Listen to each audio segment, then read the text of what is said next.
With great power comes great responsibility. Compromise where you can. Where you can't, don't. Even if everyone is telling you that something wrong is something right.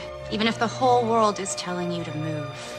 It is your duty to plant yourself like a tree, look them in the eye and say no. You move. Never step onto the battlefield of ideas unprepared. Before you enter the fray, you need a plan. And there's no better place to get one than right here on Tactics with host Caleb Colquitt. The Situation Room goes live now on News Radio 1440.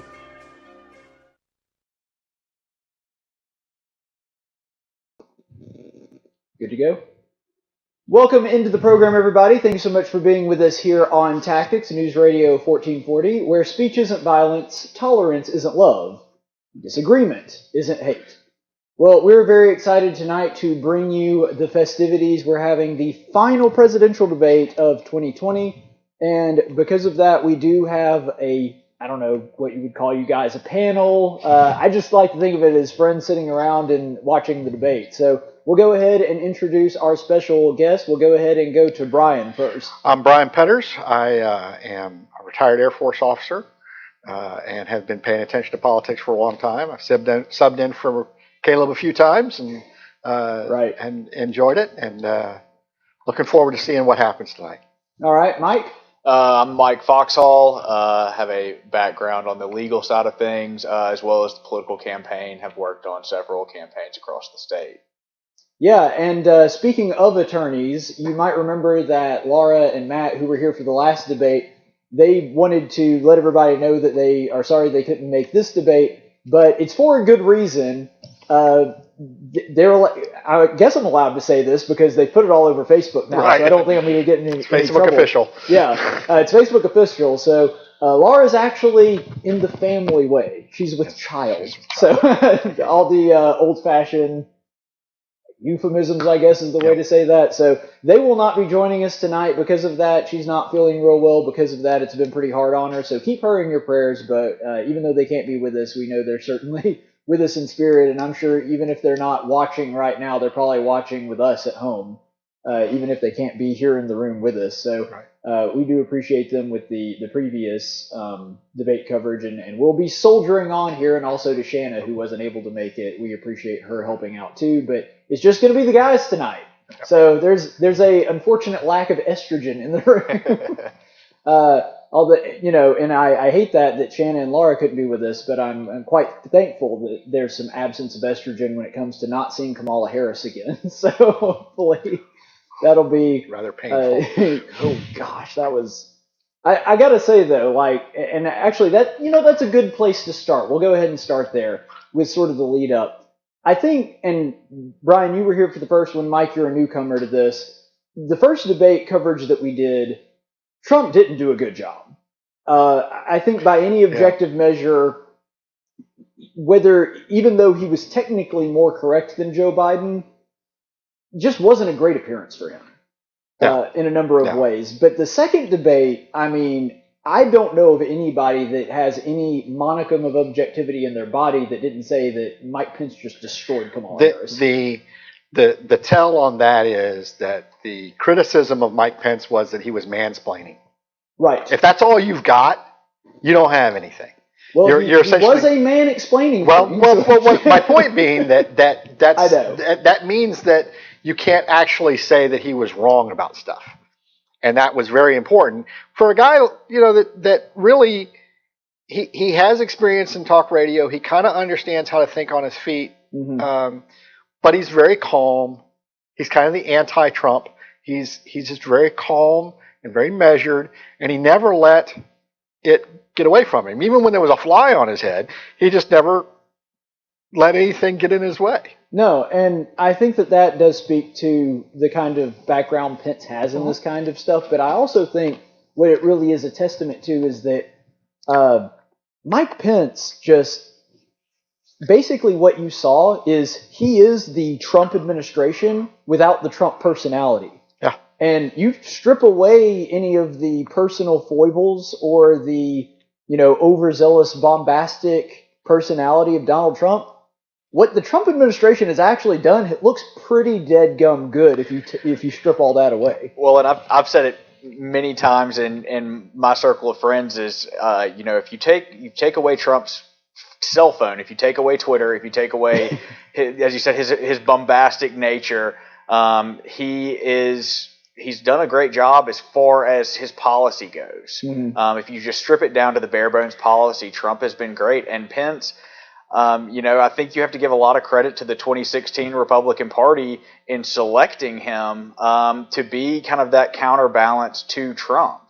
Well, and going into all that, I was not on the Trump bandwagon in 16. No, I didn't. Neither. I haven't. I haven't. Yeah. I mean, Trump essentially, I think I'm the gray hair here, obviously. Trump essentially ran the same campaign that Dick Gephardt ran for the Democratic nomination in 1988. An economically America first campaign. Let's raise tariffs. Let's bring home jobs and that kind of thing. Mm-hmm. And I've been a free market guy from that time frame. Oh yeah, same here. And so what you end up with though is that for this moment, Trump has been the right guy. I mean that we know that his instinct has been better than I expected it to be, because we now know that China really is in a war by other means, using the information and economic, weapons of power, instruments of power, against the United States, and Trump is the only person in Washington that really pays attention to that. And and that kind of surprised me that I've been warmed up to him, because I've seen when he pushes something, I see what the pushback looks like, and it scares me even more. Well, and I think that on a broader scale, that's just kind of a staple of Trump's entire political philosophy, and I don't even know if he's like consciously doing it. I think it's just sort of a side effect. It's a complete side effect. Right, but for whatever reason, Trump has this like weird superpower that he just gets people to react. And sometimes I don't even like the way that Trump approaches it, but he'll approach something a certain way, and the reaction is so visceral that the average person, even somebody that's not necessarily all that politically savvy, looks at it and goes, okay, I don't necessarily agree with Trump on that, but those guys are a nightmare. And he's been doing that on China, but he's been doing it sort of on the broader sense, just with his political enemies. That's been his entire political career. Well, and let's get this out of the way. Trump, without question, is a marketing savant. He has been his entire life, his entire professional career.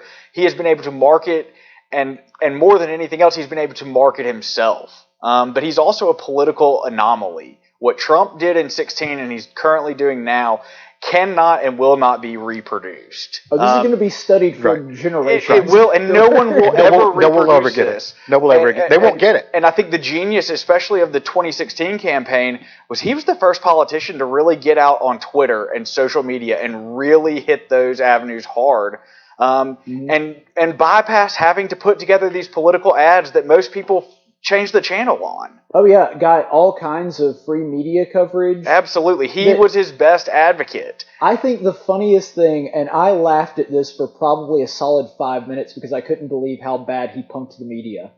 You remember because Trump was in the middle of the whole birther thing with President Obama, and he made an announcement to the media, okay, I'm going to go ahead and reverse course on the birther thing, and I'm going to give a press conference where I talk about that.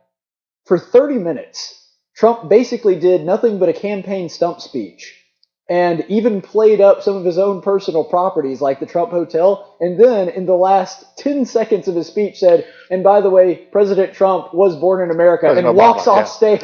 He got the media to give him 30 minutes of free publicity that every channel was on him for something so minute that it wasn't even really a part of the thing, and he's been doing that ever since.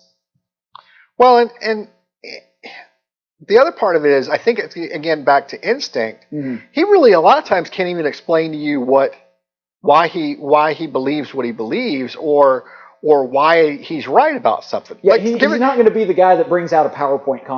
Right. I mean, his executive order banning critical race theory in training for the U.S. government. Right. That executive order is incredibly important. Okay, it's incredibly important that everybody understand that there's a balance between what we should be talking about between equality of opportunity between the races, and which is great, and critical race theory, which is a complete nightmare and anti-American. It's Marxist, really. Yeah. Trump can't tell you that. He can't explain the difference between the two. But he's right. He was like, I know these people. I see what some people are doing. They're obviously going over the back. Somebody write a report for me and I'll sign it. I'll take the guts and I'll sign it. And again, it's one of those instincts. He can't explain it. Or another one is his Middle East policy. Can he really explain to you why going away from American policy to appease the Palestinians is something he wants to get away from? No, he probably can't. But he is looking at saying there are coalitions to be built. Find them for me, and I'll sign treaties. I'll get them to sign treaties, and it's working.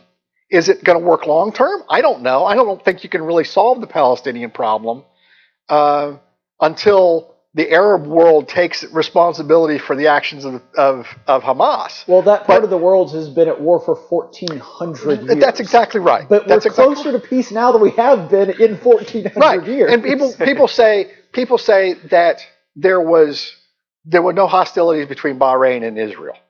There were no hostilities between Bahrain or between Qatar and UAE and Israel. That's a fact. But that peace treaty also included Israeli airlines overflying Saudi Arabia. Well, and that's never happened. True. And here's the thing that I want to bring up real quick, and then we need to move on. But one thing that is important about that, when you're talking about Trump's instincts, you're right that he's not the person that could stand up and give a college-style lecture to a room full of people and explain all of this. But what he does understand is peace through trade. Well, if they're engaged in commerce, if they're flying over each other's countries, then they don't want to bomb somebody because they don't want to hurt themselves economically. 35th rule of acquisition: peace is good for business. Well, and one thing that he's been great at from the beginning of his political career are buzzwords and catchphrases. Which the right sucks at. I mean, I say that because I suck at it. He single-handedly destroyed 3 very high-powered Republicans' presidential chances with buzzwords and catchphrases. Yeah. Marco Rubio, Little Marco and Lightweight Senator. Jeb Bush, Dull Jeb. Yeah. Ted Cruz, Lion Ted. I mean, those catchphrases torpedoed their chances at the White House. It really did. Now, but we've talked a lot about Trump's career. I want to talk about the debate tonight and what are your expectations? And kind of what I want to dig down into, what does Trump need to do to win? And what does Biden need to do to win? What are the conditions of engagement here? Well, funny, I got a list. Oh, okay. Well, go ahead. Okay, so I actually have 6 things for Trump and 5 things for Biden. Okay. Trump needs to connect Biden to China money. And I mean Joe Biden, not Hunter. Everybody knows Hunter's got China money. You got to connect Joe to it. He's got to connect Joe Biden to the campaign, eavesdropping, spying, whatever you want to call it. He's got to make Spygate. He's got to make those 2 connections. He has to communicate a COVID-19 endgame. Something to tell me what's over the horizon that's coming out of the team he set up to make this COVID-19 thing go away, whatever you want to say. He's got to give it a little bit more than we got good people working on it. He needs to tout Amy Coney Barrett as a SCOTUS appointment. I think that's a real strong thing for him, and he needs to be ready to defend her. He has to generate support for his foreign policy, as we've already talked about. And he's got to provide examples of the benefits of his economy to blacks. Okay, to people of color and all that. He's got to demonstrate to the world that that his policies are not racist, because that's the idea that people have. So he's got to do those things. What does Biden have to do? He has to create a believable response to the New York Post article. He has to come up with just saying, "Oh, it never happened." See, what's interesting is he has yet to deny it. Yeah, he has yet to deny it. Will he deny it tonight? Or not? I don't know. But it's got to be believable, which means and we just had a press conference by a guy that says he's got the text to say that Joe was involved. He's got to. I mean, that press conference is brutal. I know you didn't see it, but I think a lot of people that are watching this did see it. That press conference was brutal, and he's got to have a response to it. He's got to show love for Hunter without getting his hands all stuck to the tar baby of the scandal. Right. Okay? He has to hang COVID on Trump. He has to make people believe the 225,000 people died because Trump was president. Okay. Or 250 million if you're Joe Biden. Right. He has to provide a plan for going forward with the Supreme Court. He opened up the idea today. He talked today about a commission. Yeah, to look at I it. did hear that. Yeah. That's a dangerous thing because they say it's going to be a bipartisan commission. Well, the definition of bipartisan commission in Washington is Democrats who are committed to making the change and Republicans who are open to making the change. And he's got to make a better argument for why expanding the Supreme Court is a good idea. And last, he has to take foreign policy back from Trump, because I think the reason foreign policy is being downplayed is that Trump's winning it. And so those are the things I think they have to do. I actually think and I'll get to that in a second, I think that's part of the reason that they are not going to spend much time on foreign That's policy. Exactly right. But Mike, what are your thoughts? So my thoughts are a lot more simple than that in-depth analysis there. So the way I look at it, while people like the four of us in this room, we do pay attention to politics on a much more close level than the average American. I think for the average person, it comes down to a gut feeling on who you're going to vote for on Election Day. And with President Trump, he has to do something that I don't know that I've ever seen him do, and that is show some restraint. It's easy for him to tar and feather Joe Biden over and over and beat him into the ground. But I think he needs to show some restraint, take some more calculated shots at Biden as opposed to just running over him the entire time like he did last time.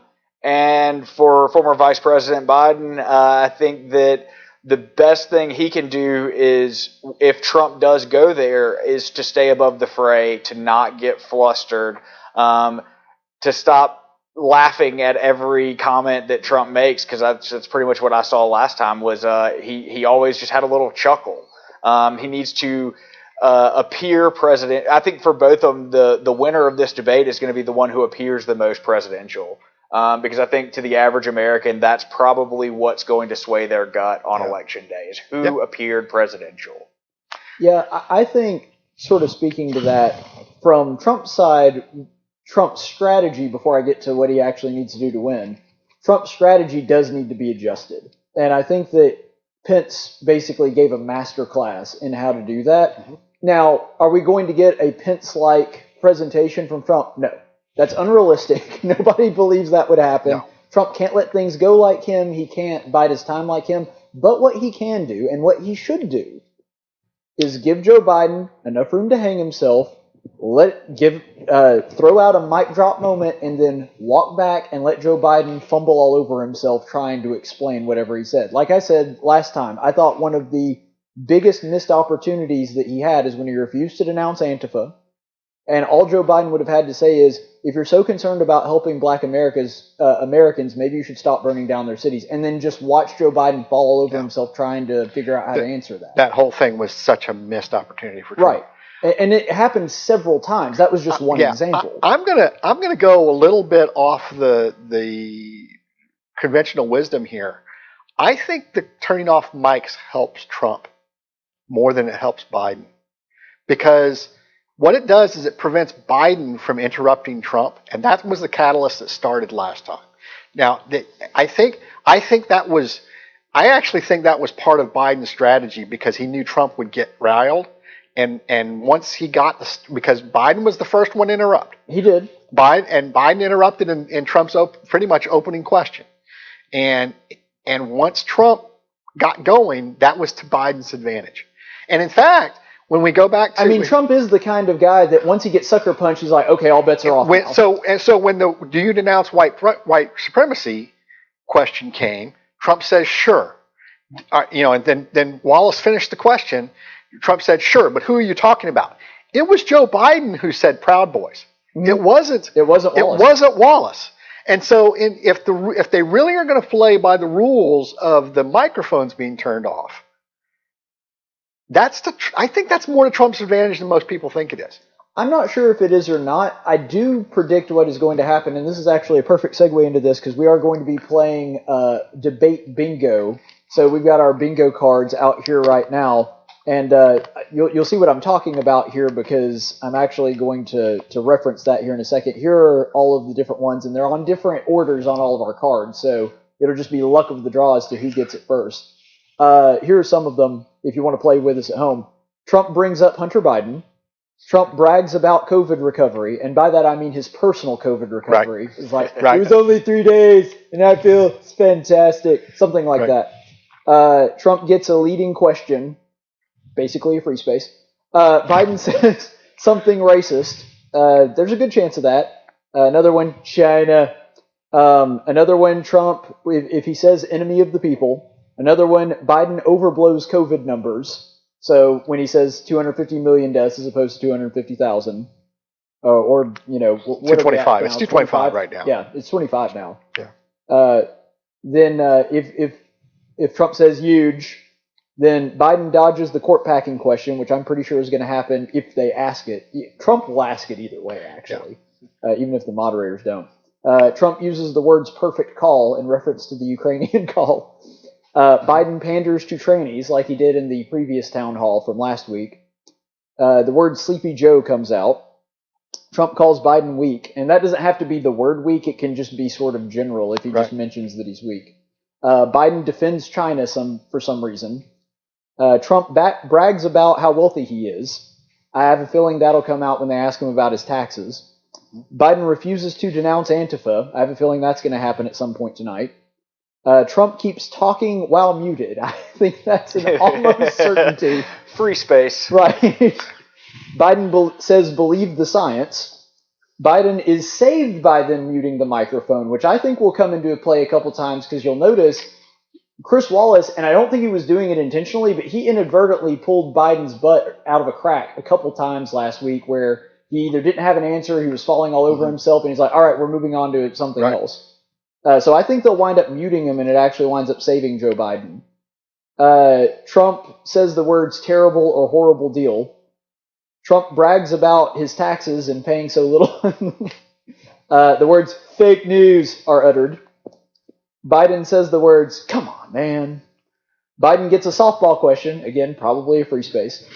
And Biden freezes mid-sentence or gets rattled mid-sentence. Either one of those. Has a senior moment. Right, basically. It was a more polite way of saying right. That. All right, so they are about to start. They have, a minute 30 on the timer, so that gives us a perfect amount of time to go ahead and say thank you to Byron Cudworth. He's one of the students here at Faulkner that is helping me out. Say hi to the people, Byron. Hello, everyone. How's it going? All right, so thanks to Byron for helping us out here, because some of my technology has just gone completely awry in the past week, which is the reason we actually had to miss a couple shows. And so Byron is helping out since we had some technology issues. So really, really appreciative to him. We could not do this without him, or we could, but then I wouldn't be able to talk. I'd just be behind the computer. And so I know how much you guys love hearing my voice. Always glad to help. I'm surprised I even have listeners. So anyway, and I did also want to mention before the debate starts, our fantastic sponsors, Chappie's Deli. They actually catered this whole thing. So Chappie's Deli, they are at Pepper Tree, Perry Hill, Baptist South, Prattville, and in Auburn. So if you're in any of those places, be sure to go and check out Chappie's Deli. Delicious sweet tea. We've been drinking on that since we started here. They provided us with a fantastic sandwich tray. And I was reading through their catering menu earlier just to kind of acquaint myself with things, because Chappie's Deli menu is huge. I had no idea they made that much stuff, because I always order like a sandwich because it's a deli. Do you know that they cater breakfast? Yes. You can get like cinnamon rolls. And their breakfast is absolutely phenomenal. Actually, ate at Chappie's every Thursday that I was in high school with a group of friends just down the road. So a lot of experience with Chappie's, especially their breakfast. Can't go wrong there. I've had their pancakes, and their pancakes are fantastic. And if you do catering, you can get their poppy seed chicken casserole. Oh my goodness, it is so good. Poppy seed chicken and spaghetti casserole. They're both are awesome. Both are incredible. Perfect to take to somebody who's sick, has right. Yeah, for sure. Anything like that.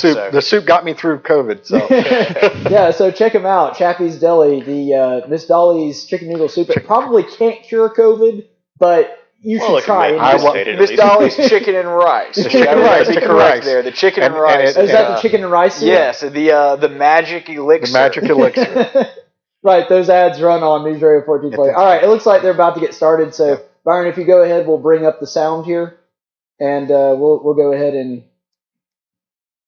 There we go. In the key battleground states, the pool of undecided George Stephanopoulos, he's got to do something tonight to man that was one of the top advisors for the Clinton administration, pretending to be an objective journalist. Right. And George, when the president is behind, he goes on the attack. I'm really appreciative of Jonathan Karl for wearing the mask so I don't get coronavirus through the TV. That's what I would really like to see. What I would really like to see in these debates is not one person moderating, but the Biden campaign picking somebody to ask questions to the Trump campaign, the Trump campaign picking somebody to ask questions to Biden. That would be much better than what Sean we did. Hannity and Rachel Maddow. It would be awesome. Together. It would be awesome. Joe Rogan. Or just Joe Rogan. My vote goes to Joe Rogan. I'm okay with that. I thought that they should have done the Joe Rogan thing from the beginning. So. Babylon B is predicting that Trump will walk on stage holding Hunter Biden's laptop. I don't know if you saw this meme earlier. I posted it from the Babylon B. It's like, actually, this one wasn't from the Babylon B. It's like when they mute Trump's mic, and it's just Trump standing at the podium with a giant sign that says, "Where's Hunter?" Right. Where is he, Joe? And Joe Biden is going to push back against personal attacks, but he I will say this. How much should Trump go after Hunter? Because I think there will be a point where it's too much and he seems like a bull. He has to. Everything he says about Hunter has to be about Joe.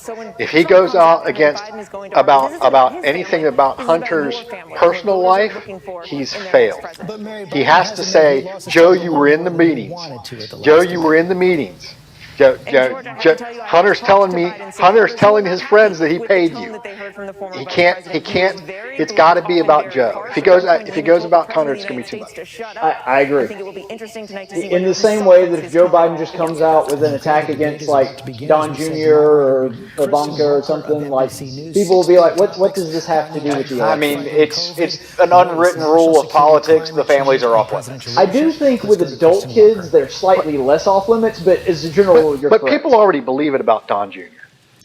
I mean, everything we believe about everything we're hearing about Hunter, people already believe about Don Jr. Yeah.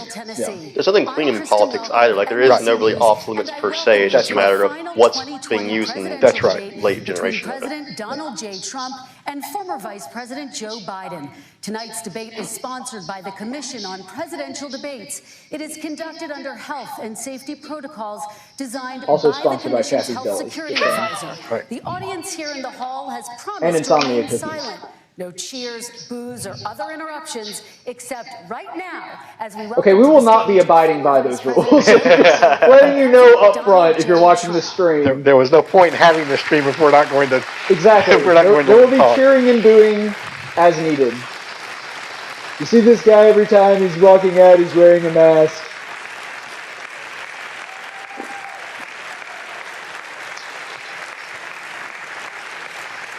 It's also kind of funny that the candidate that is wearing the mask is the candidate who has not gotten COVID. And then touches his face, the first thing he does when he gets to the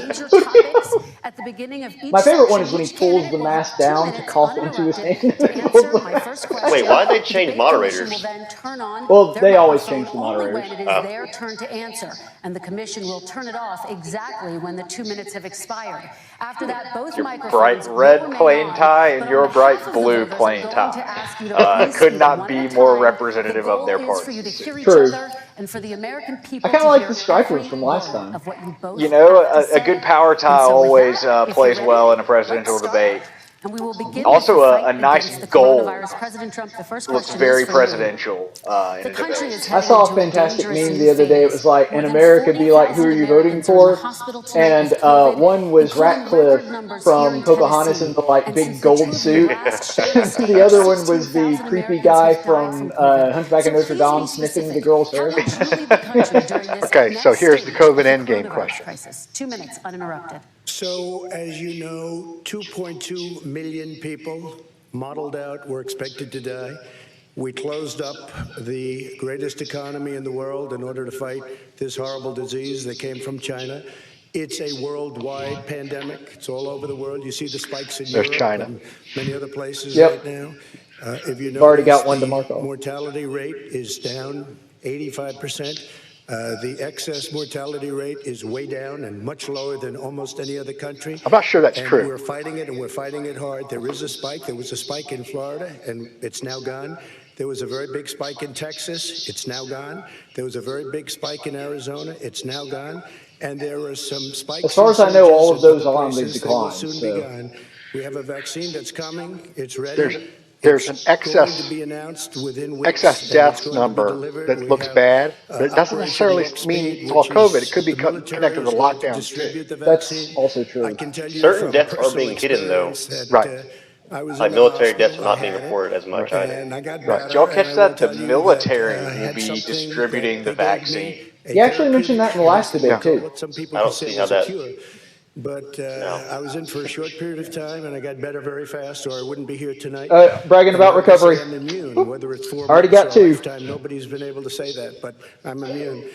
More and more people are getting better. We have a problem that's a worldwide problem. This is a worldwide problem. But I've been congratulated by the heads of many countries on what we've been able to do. See, this is a good strategy because what Trump is doing here is he's saying, yes, it is bad, but it could be a lot worse if I hadn't acted the way He's playing that this exactly what he needed to do. Ventilators. We're now making ventilators all over the world, thousands and thousands a month, distributing them all over the world. It will go Another away, good point. and We're as I doing said, so well, we're helping rounding other the countries turn, that aren't doing rounding as the well as corner. us. It's going away. Okay, former Vice President Biden, to you. Excellent. How would you lead the country Very good out of answer. this We have crisis? time to see how long You people have come 2 and minutes jump in. uninterrupted. 220,000 Americans dead. If you hear nothing else I say, You got the number right. Hear this. Anyone who's responsible for not taking control, in fact, not saying I take no responsibility initially, anyone who's responsible for that many deaths should not remain as President of the United States of America. We're in a situation where there are 1,000 deaths a day now, 1,000 deaths a day, and there are over 70,000 new cases per day. Compared to what's going on in Europe, The last time when there was 20,000, there were 2,000 cases deaths a day. There were only 6,000 new cases a day back in March. Americans dead between now and the end of the year. If we just wore these masks, the president's own advisors have told him, we could save 100,000 lives. And we're in a circumstance where the president thus far no still proof of that has whatsoever. no plan, no comprehensive plan. What I would do is make sure we have everyone encouraged to wear a mask all the time. I would make sure we move in the direction of rapid testing, investing in rapid testing. I would make sure that we set up national Okay, what are we standards not doing on the testing front? Like, everybody that wants a test is getting a test. It's so easy to get a test, not even funny anymore. Able to do that. We're in a situation now where the New England Medical Journal, one of the most serious journals in the whole world, said for the first time ever that the way this president has responded to this crisis has been absolutely tragic. And so, folks, I will take care of this. I will end this. I will make sure we have clear statement of what he would do other than masks. He's just complaining about. Well, and he just said encourage. He didn't even give a policy proposal. But at the same time, he gave his best effort at hanging it on Trump. He did. Which is something that he needed to do. But I think it has a good chance. There are 2 companies, I think, within a matter of weeks, and it will be distributed very quickly. Can you tell us which companies? Johnson & Johnson is doing very well. Moderna is doing very well. Pfizer is doing very well. And we have numerous others. Then we also have others that we're working on very closely with other countries, in particular Europe. Let me follow up with you, because this is new information. You have said a vaccine is coming soon, within weeks now. Your own officials say it could take well into 2021 at the earliest for enough Americans to get vaccinated. And even then, they say the country will be wearing masks and distancing into 2022. Is your timeline realistic? No, I think my timeline is going to be more accurate. I don't know that they're counting on the military the way I do, but we have our generals lined up, one in particular that's the head of logistics. And this is a very easy distribution for him. He's ready to go as soon as we have the vaccine.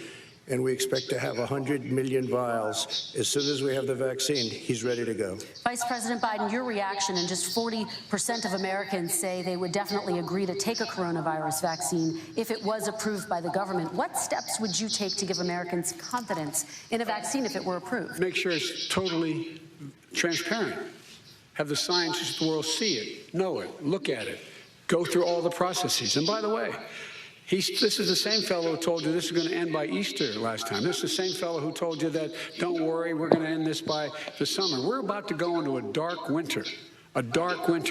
And he has no clear plan, and there's no prospect that there's going to be a vaccine available for the majority of the American people. Now, this is a pretty clear contrast. You have one guy that's saying it's going to get a lot better, another guy that's saying it's going to get incredibly worse. But the guy in the seat cannot say it's going to get worse. That's a really good way to get people to not vote for you for re-election. So Trump is kind of tied to an optimistic position. But he's doing a very good job of actually laying out the details of how that position is defendable. That's the difference, though, because Joe Biden is just saying it will get worse. He has nothing to back it up. Right. Well, more than anything, a president sets the tone. More than he sets policy agendas, more than anything else, a president sets a tone, and he has to look presidential. But also look at what Biden's doing. Biden's also saying he's going to have transparency. He says, at least, with the scientists, what they're bringing to the table for each vaccine. So that's another appealing point you can give to people. Yeah, but there's probably 50,000 people in the world that would be able to understand that transparency. Right, that's what I'm saying. You could put out all the papers you wanted, but like I could read it and it might as well be in Chinese. Right.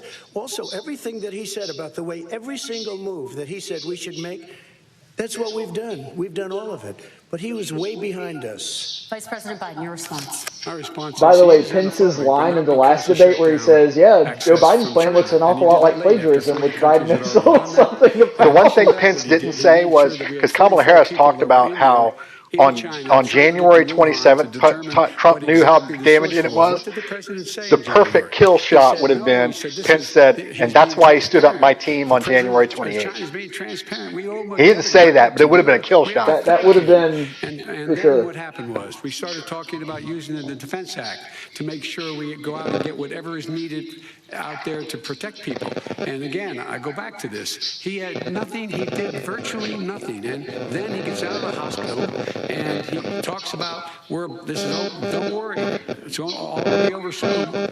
Come on. There's not another serious scientist in the world who thinks it's going to Does that count for Come On Man? I feel like there's got to be a man in there for that one to count. We have no choice. It was darn close, though. Ourselves up in a basement like Joe does. He has the ability to lock himself up. I don't know. He's obviously made a lot of money someplace, but he has in a basement. People can't do that. By the way, I, as the president, couldn't do that. I'd love to put myself in the basement or in a beautiful room in the White House and go away for a year and a half. See, now this is a fantastic strategy because Donald Trump is not saying there is no risk. He's saying there is a risk, but we can't stop it from letting us live our lives. He's being realistic about it. And that speaks to the American spirit. We're cowboys. We're explorers. We take risks. That's who we are. And so if that becomes the contrast, Trump wins that fight. Oh, he is winning this portion big. He's winning this dialogue big. And now I recovered. 99.9 of young people recover. 99% of people recover. We have to recover. We can't close up our nation. We have to open our school, and we can't close up our nation, or you're not going to have a nation. And Biden knew that. Biden said the same thing in early March.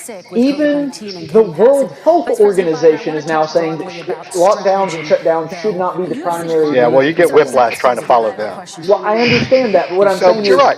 You're right. Even the chief of everybody should be shutting down right now is now saying, no, it was a bad idea. Will have an empty chair at the kitchen table this morning. That man or wife going to bed tonight and reaching over to try to touch their out of habit where their wife or husband was is gone. Learning to live with it. Come on. We're dying with it because he's never said, he said it's dangerous. When's the last time? Is it really dangerous still? Are we dangerous? You tell the people it's dangerous now? What should they do about the danger? Never said it wasn't dangerous. No. Notice who President Trump pandered to in his side was young people. 99.9% are getting better. Biden is talking to an older crowd, and I think that's a big mistake. 18 to 24, 18 to 30, that is such a huge demographic that a lot of times will be the one that swings the election. Yeah, you appeal to that demographic, you actually get a lot of What did the president say? He said, I mean, go back to 92 with Clinton playing the saxophone on Arsenio Hall, swinging the young vote in his favor. There's a limit to the young vote. Even today, there's a limit to the young vote. I think that plays more to, but I think that plays more to people my age sitting there going, my kids have hope. I was kidding on that. Not necessarily the young people are going to vote, but there's hope for and my I've been on for months. Nancy Pelosi said the same thing. She was dancing on the streets in Chinatown in San Francisco. But when I closed, he said, all of that is 100% true. He is blowing him away on this question. And because I was closing it to China, now he says I Biden should looks have closed it uncomfortable right earlier. there. It just, Joe, it doesn't work. I didn't say either of those things. You certainly did. I'm trying to save face. I talked about a xenophobia in a different context. It wasn't about closing the border to Chinese coming Absolutely to the did. I've seen the tape. Different strategies to handle. He thought I shouldn't have closed the border. Well, that's obvious. Do you want to respond to that quickly, Vice President Biden? Okay. Let's talk about the different strategies toward dealing with this. It's Mr. devastating to my case. You support new shutdowns if scientists recommended it. What do you say to Americans who are fearful that the cost of shutdowns, the impact on the economy, the higher rates of hunger, depression, domestic and substance abuse outweighs the risk of exposure to the virus? What I would say is I'm going to shut down the virus, not the country. It's his ineptitude that caused the country to have to shut down. Okay, but what specifically did he do that was wrong? Why schools are closed, why so many people have lost their living, and why they're concerned. Those other concerns are real. That's why he should have been, instead of in a sand trap at his golf course, he should have been negotiating with Nancy Pelosi and the rest of the Democrats and Republicans about what to do about the acts they were passing for billions of dollars to make sure people had the capacity. But you haven't ruled out more shutdowns. Oh, well, no, I'm not shutting down today, but there are, look, you need standards. The standard is if you have a reproduction rate in a community that's above a certain level, everybody says, slow up. More social distancing. Do not open bars and do not open gymnasiums. Do not open until you get this under control, under more control. But when you do open, give the people the capacity to be able to open and have the capacity to do it safely. For example, schools. Schools, they need a lot of money to open. They need to deal with ventilation systems. They need to deal with smaller classes. There has never been a study that showed a school was a primary vector of transmission. Not in Europe, not in America. Younger people are more immune to it. In fact, they have not even been able to prove that children can spread it. Now, it's likely that they can, but it happens so rarely, they can't even prove it. You look at what's going on in California, you look at Pennsylvania, North Carolina, Democrats all, they're shut down so tight, and they're dying. They're dying. And he supports all these people. All he talks about is shutdowns. No, we're not going to shut down, and we have to open our schools. And it's like, as an example, I have a young son. He also tested positive. By the time I spoke to the doctor the second time, he was fine. It just went away.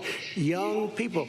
I guess it's their immune system. Let me follow up with you, President Trump. You've demanded schools open in person and insist they can do it safely, but just yesterday... Now, Biden tried to pin the whole COVID thing on him, but what Trump did, and his strategy seemed to be, I'm going to pin the shutdown on Biden's people. And remember, Biden has said, I am the Democrat Party now. That was in the last debate. The transmittal rate to the teachers is very small, but I want to open the schools. We have to open our country. We're not going to have a country.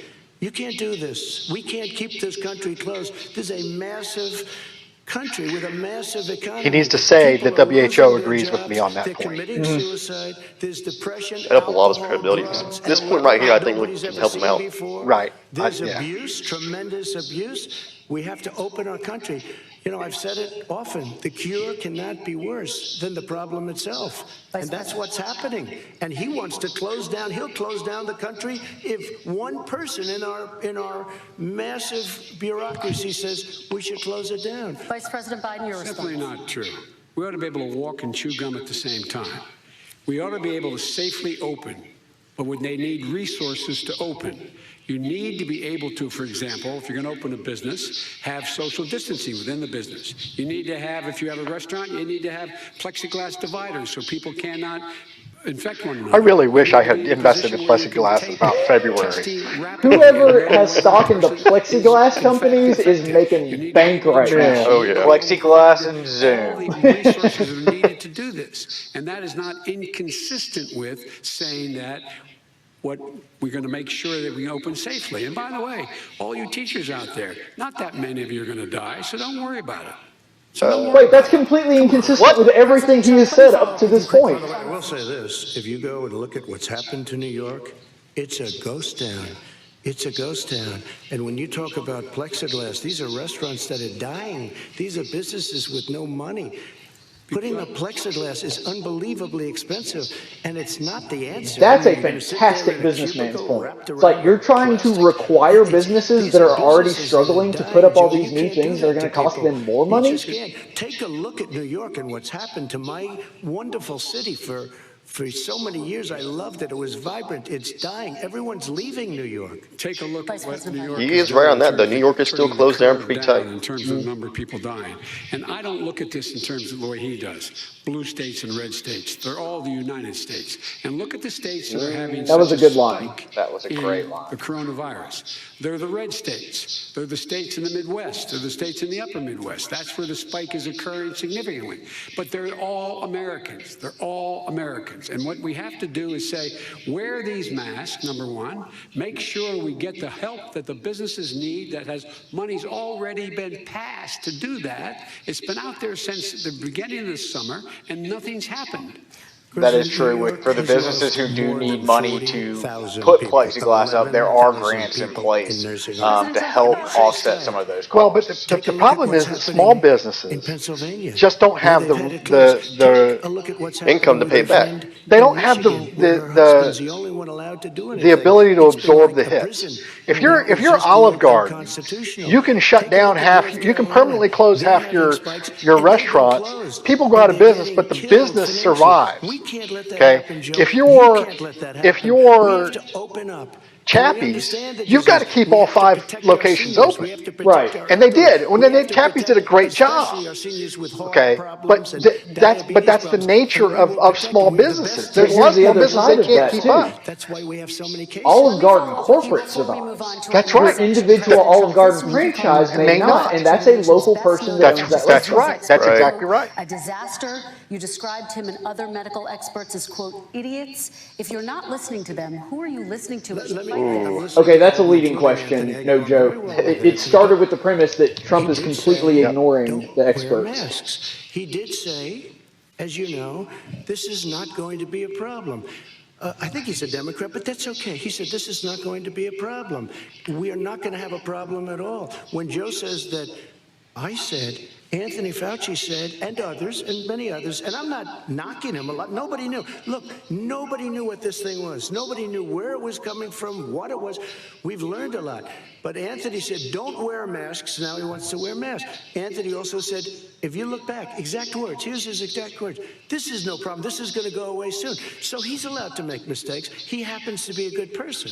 Vice President Biden, your response quickly, and then we're going to move on to the next. Now that's interesting. Trump, of all people, not attributing evil motives to somebody that happened to be incorrect. That's a very un-Trump position to take, but it's the right one. And it was much worse than because he's making the point that, well, the science has evolved and there are, things that we know now that we didn't know then. Recorded that, in fact, he knew how dangerous it was, but he didn't want to tell us. He didn't want to tell us because he didn't want us to panic.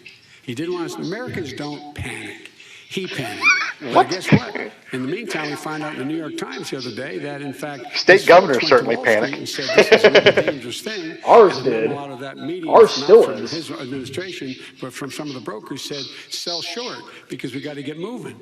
It's a dangerous problem. Well, this is where did we get to the point? At the Wall Street one, I don't know. Somebody went to Wall Street. You're the one that takes all the money from Wall Street. I don't take it.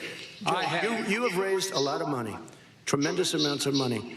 And every time you raise money, deals are made, Joe. I could raise so much more money. As president and as somebody that knows most of those people, I could call the heads of Wall Street, the heads of every company in America. I would blow away every record. I'm not sure where this came from.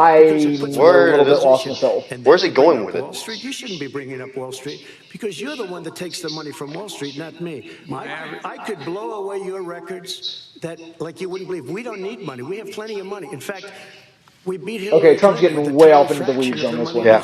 All right, gentlemen. I don't even know what. $43. All right, we're going to move on to our next section, which is national security. And I do want to start with the security of our elections and some breaking news from overnight. Just last night, top intelligence officials confirmed again that both Russia and Iran are working to influence this election. Both countries have obtained. By the way, this has been one of the busiest news days I can ever remember. It is. It's been very busy. Intimidating messages to Florida. We've had like 6 blockbuster news stories. What would you do? So the COVID question was a big win for Trump. Yeah. Uninterrupted.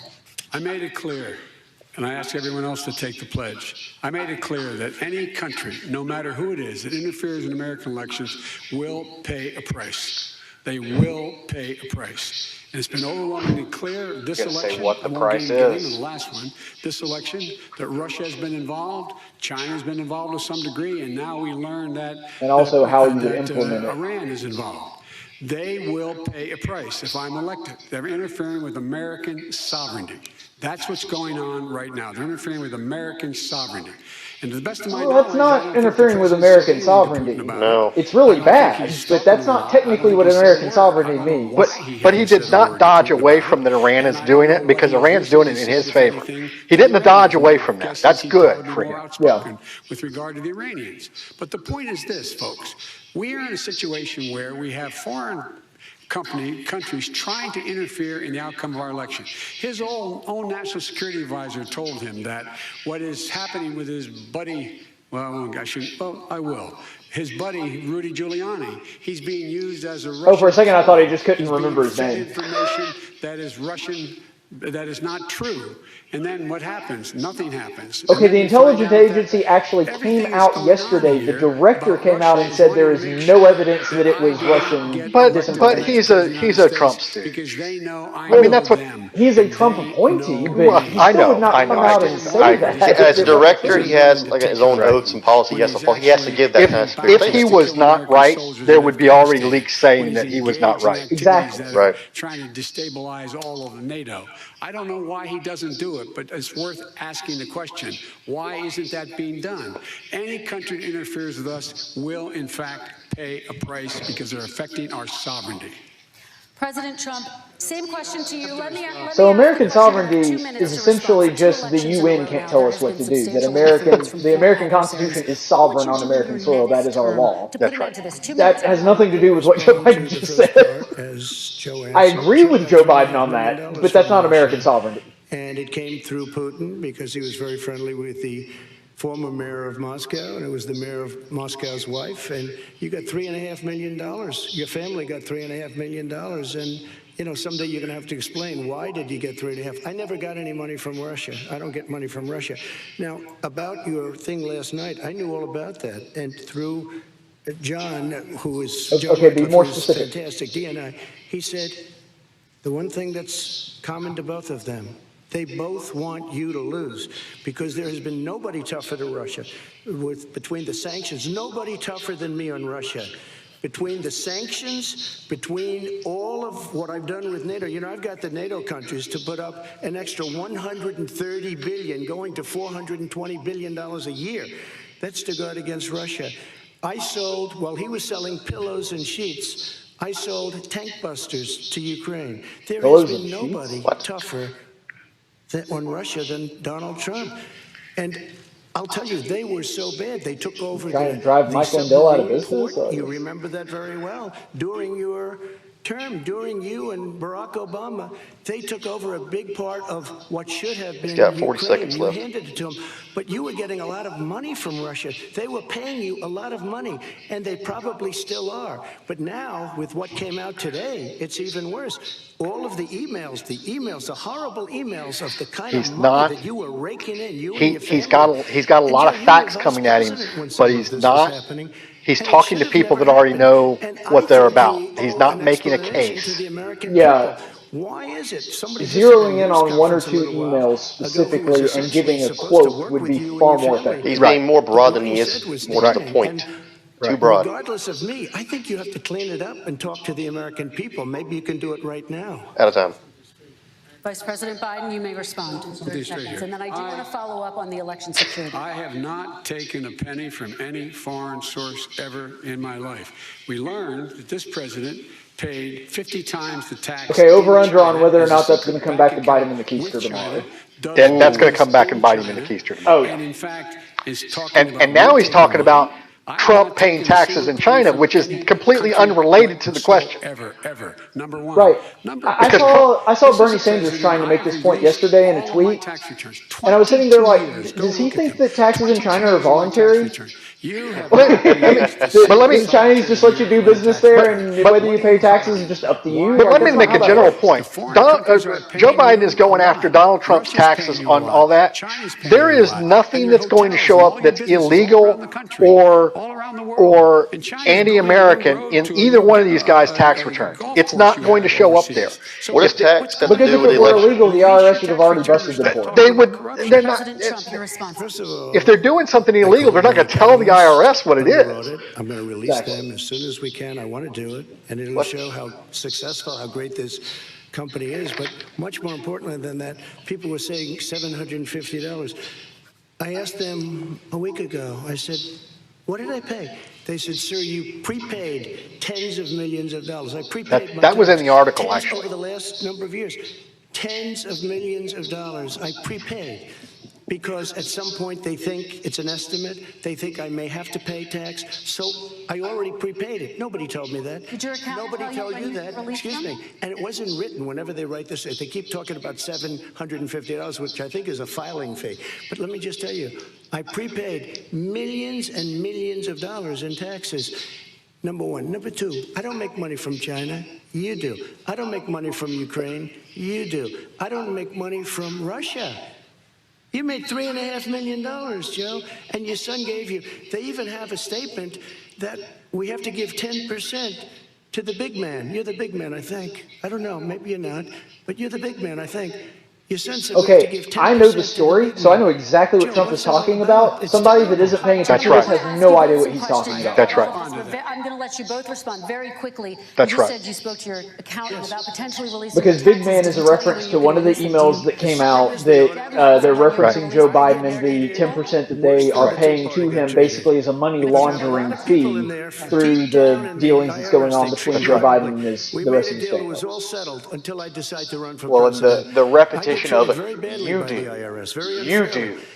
That doesn't come off terribly presidential. It seems a little bit pecky. I can see that, yeah. It's antagonistic for sure. Well, the question was originally about the election and the meddling in that, how they're going to handle that, correct? So then why are we going to taxes? So it's kind of a diversion. Well, because Trump pushed the foreign entanglements question. Right. And Biden actually did attempt to preemptively quash it. Just show us. Stop playing around. You've been saying for 4 years you're going to reduce your taxes. Nobody knows, Mr. President. What they do know is you're not paying your taxes, or you're paying taxes that are so low. When last time he said what he paid, he said, I only pay that little because I'm smart. I know how to game the system. Come on. Come on, folks. Okay, if Joe Biden... Come on, folks. We're so close.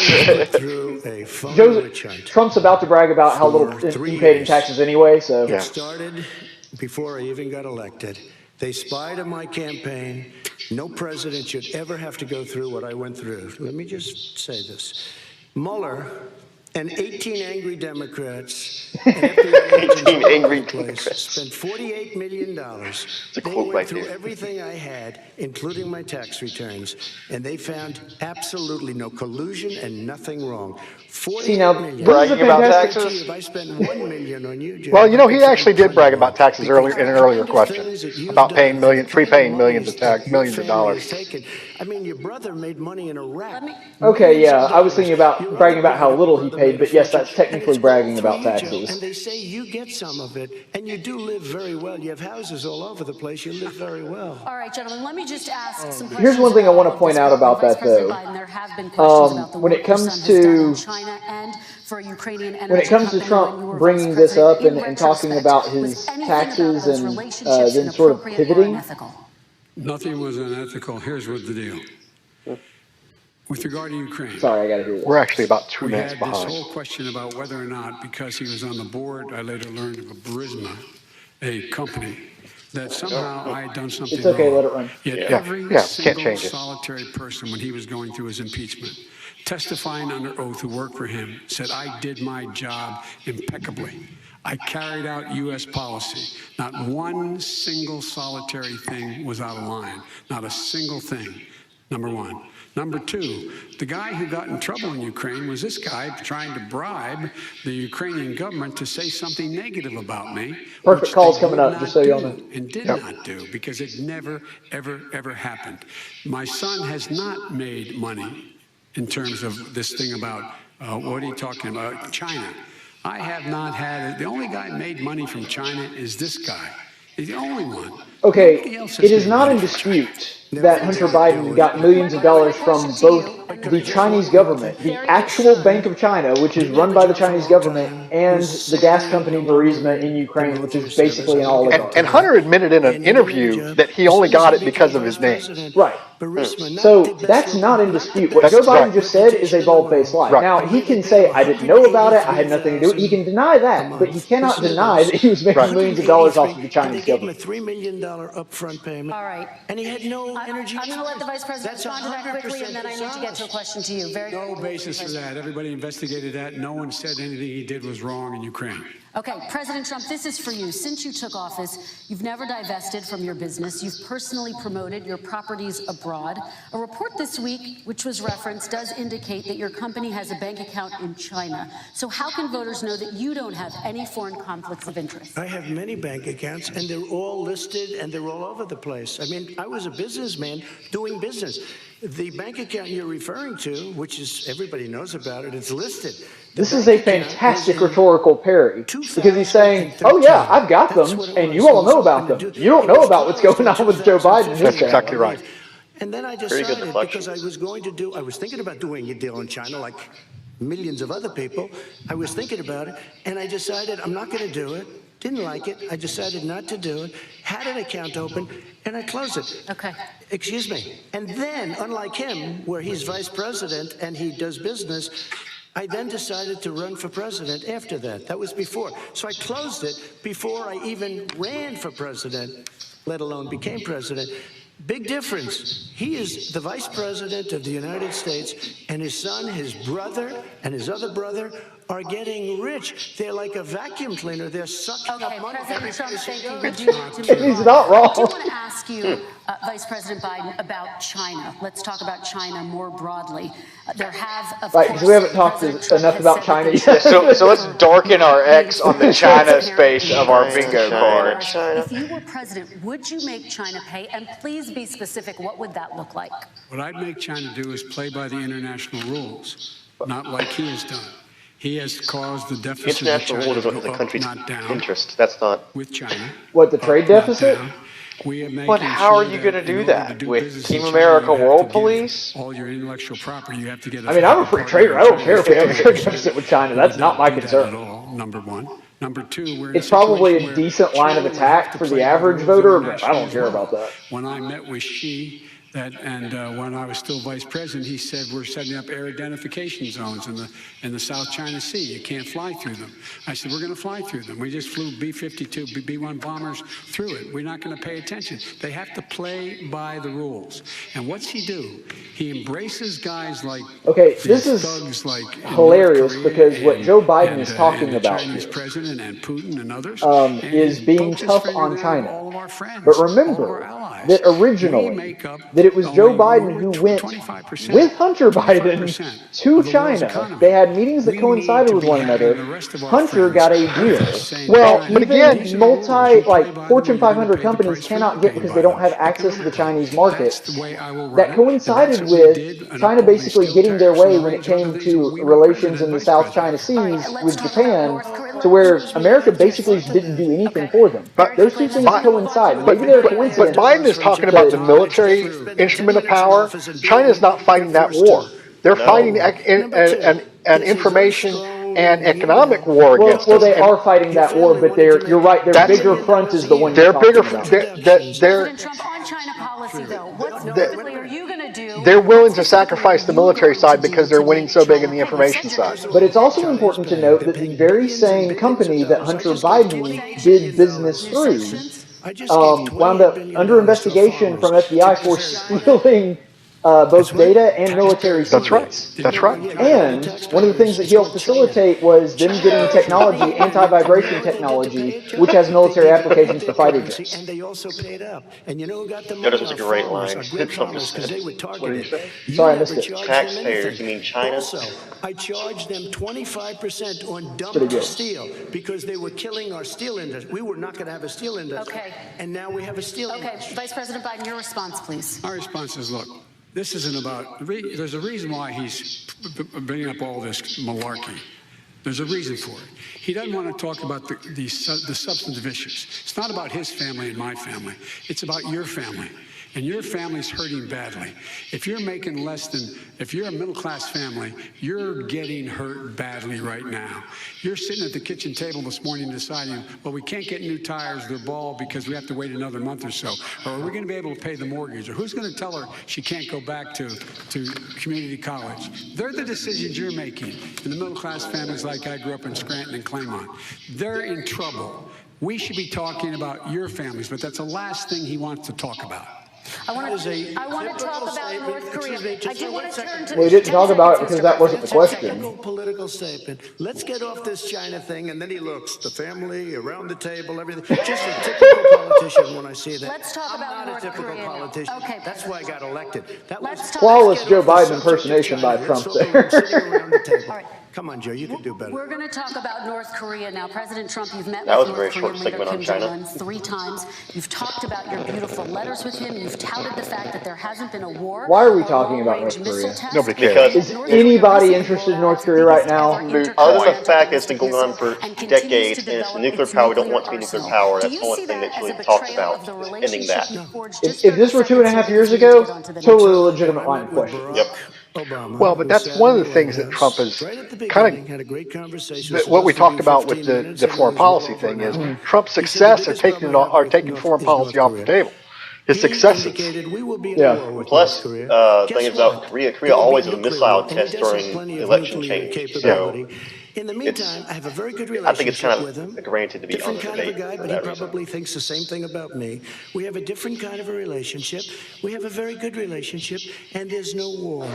And you know, about 2 months ago, he broke into a certain area. They said, oh, there's going to be trouble. I said, no, they're not, because he's not going to do that. And I was right. Look, instead of being in a war where millions of people, Seoul, you know, is 25 miles away, millions and millions, 32 million people in Seoul, millions of people would be dead right now. President We Trump, don't have that's a war, 30 and I have a seconds. good Thank relationship. you. Vice President Biden, to you, North Korea conducted 4 nuclear tests under the Obama administration. Why do you think you would be able to rein in this persistent threat? Because I'd make it clear, which we were making clear to China, they had to be part of the deal. Because here's the root. I made it clear, and as a spokesperson of the administration when I went to China, that they said, why are you moving your missile defense up so close? Why are you moving more forces here? Why are you continuing to do military maneuvers with South Korea? I said, because North Korea is a problem, and we're going to continue to do it so we can control them. We're going to make sure we can control them and make sure they cannot hurt us. And so if you want to do something about it, step up and help. If not, it's going to continue. What has he done? He's legitimized North Korea. He's talked about his good buddy, who's a thug, and he talks about how we're better off. And they have much more capable missiles, able to reach U.S. territory much more easily than ever did before. Let me follow up with you, Vice President Biden. You've said you wouldn't meet with Kim Jong-un without preconditions. Are there any conditions under which you would meet with him? On the condition that he would agree that he would be drawing down his nuclear capacity to get the Korean Peninsula should be nuclear-free zone. Good luck with that. That's a very delicate conversation. But here's the thing. And my policy would be to make unicorns fly out of my butt. Like that's You can't say that that's going to be your policy on North Korea when it is absolutely not your policy on Iran. That is the policy on Iran is we're going to talk to Iran, no preconditions. No, their policy with Iran was we're going to give you a lot of money, giant pallets of money, to bribe you into not having nukes, and then they made nukes anyway. We won't make you have preconditions. Yes, I know You're what going you're to saying. give Iran money. We're going to sanction Korea. There's got to be a We're going to standard. talk about denuclearization. We're not going to legitimize you. We're going to continue to put. There's never been a country that's been successfully denuclearized. That's why No. you wouldn't meet with India. us. That's not true. Ukraine. Let's move on and talk about America. Because we promised them, guys, we'll protect you if Russia comes after you. Fat lot of good that did. And what did Joe Biden and Barack Obama do? They're like, Russia annexed Crimea, whatever. That was basically their reaction. You're right. You're right. I stand corrected. I should correct it. A mess, and Obama would be. And I've been to the Ukraine first to say twice. it was the single biggest problem he thought that our country. Okay, let's move on. By to the way, American side families note on and the that, economy. first time I went to One of the Ukraine, issues that's most nobody there liked important Trump. to them Second time I went to is Ukraine, healthcare, as you a both lot know. of them were Trump Today fans. there was a Interesting. vote on a new Supreme Court Justice, Amy Coney Barrett, All right. and healthcare is at the center of her confirmation fight. Over 20 million Americans No, it's get not. their health insurance through I the mean, Affordable it was Care talked Act. about a It's headed lot, to the but Supreme Court, and your administration, Mr. President, is advocating for the court to overturn it. If the Supreme Court does overturn that law, those 20 million Americans could lose their health insurance almost overnight. So what would you do if those people have their health insurance taken be a away tough and you have question. 2 minutes uninterrupted? First of all, I've already done. We've already covered something leading that questions. was possible. Yeah, it's really not, to be Through honest. the It's a pretty simple legislature, I answer. terminated the individual mandate. That is the worst part of Obamacare, as we call it. The individual Explain mandate why. where you have to pay a fortune for the privilege of not having to pay for bad health insurance. Okay. I terminated. It's gone. Now it's in court because Obamacare is no good. But then I made a decision. Run it as well as you can to my people, great people. Run it as well as you can. I could have gone the other route and made everybody very unhappy. They ran it. Premiums are down, everything's down. Here's the problem. No matter how well you run it, it's no good. What we'd like to do is terminate it. We have the individual mandate done. I don't know that it's going to work. If we don't win, we will have to run it, and we'll have Obamacare, but it'll be better run. But it no longer is Obamacare, because without the individual mandate, it's much different. Pre-existing conditions will always stay. What I would like to do is a much better health care, much better, will always protect people with pre-existing. So I'd like to terminate Obamacare, come up with a brand new, beautiful health care. The Democrats will do it because there'll be tremendous pressure on them, and we might even have the House by that time, and I think we're going to win the House, okay? You'll see, but I think we're going to win the House. But come up with a better health care. That's a long always protecting people with pre-existing But everything else in that answer was really good. It was beautiful. 80 million people out there that have great private health care. Far more than we're talking about with Obamacare. Joe Biden is going to terminate all of those policies. These are people that love their health care. People that have been successful, middle-income people, been successful. They have 180 million plans, 180 million people, families. Under what he wants to do, which will basically be socialized medicine, he won't even have a choice. They want to terminate 180 million plans. We have done an incredible job on health care, and we're going to do even better. Okay, Vice President Muted. Biden, yes, this Okay, is for so you. Your health care plan calls for building Trump did on everything he needed to do in that Obamacare. answer. So He the made the question point is, that A, if the law it is ruled sucks. B, unconstitutional by yes, the it Supreme sucks, but Court, we did the you best have we 2 could with the minutes bad uninterrupted. situation, even though I could have torpedoed it to make myself look better. I didn't do that because I care about people. And we'll care about, and we'll keep the one thing that everybody wants. Yeah, and then C, whenever we do get rid of it, we're going to replace it with something that... That I don't keeps think pre-existing pre-existing counter this condition. morning. Right. I don't No way Biden necessarily counter even this agree morning. with that, but, you know, that's... As someone with a pre-existing condition, I would like for that to stay. As someone with a pre-existing condition, I wouldn't. But I'm much more libertarian than you, and that's fine. Now by allowing the Medicare to negotiate. Oh, and the fourth thing, he pivoted to we're going to let private industry take care of it. That's going to be the primary driver of it. More marketing and business behind you in the camp. Yeah, if you're anybody thinking that Medicare is going to solve this problem is loony. Well, and this is an issue that I've been having, and it's a great segue because Joe Biden just said I support private insurance. We're already at Obamacare. That's where we are now. Right. The next step is single payer. There's no step between where we are now and single payer that makes any sense. And so Joe Biden saying, I want to take it further. The key, the way to do this is decouple it from employment, so that when you buy it, it's yours and you stay with that company. And then when you decide to move to another company, the new company has to accept your pre-existing conditions. But then you provide money from the government to help people buy their own on the economy. For people that have trouble with it, because that drives, that gets it away from, I can't lose my job because I'll lose my insurance. It gets it away from... Well, and it also increases competition. Right. Which is the thing you want in a capitalistic country. That was a heck of a point there. All of the people who have COVID will have a pre-existing condition. Yeah, that's right. And believe me, I can still feel it. One step closer to a healthcare system run entirely by the government. I say it's ridiculous. It's like saying that, we're the idea that the fact that there's a public option that people can choose, that makes it a socialist plan. Look, the difference between the president, I think healthcare is not a privilege, it's a right. This is the... Everyone should have the right granted, to Joe Biden's, I don't want to say defense, but this is the hard discussion that Joe Biden has to have now is because the current, you can't say the current healthcare system sucks because the current healthcare system is Obamacare.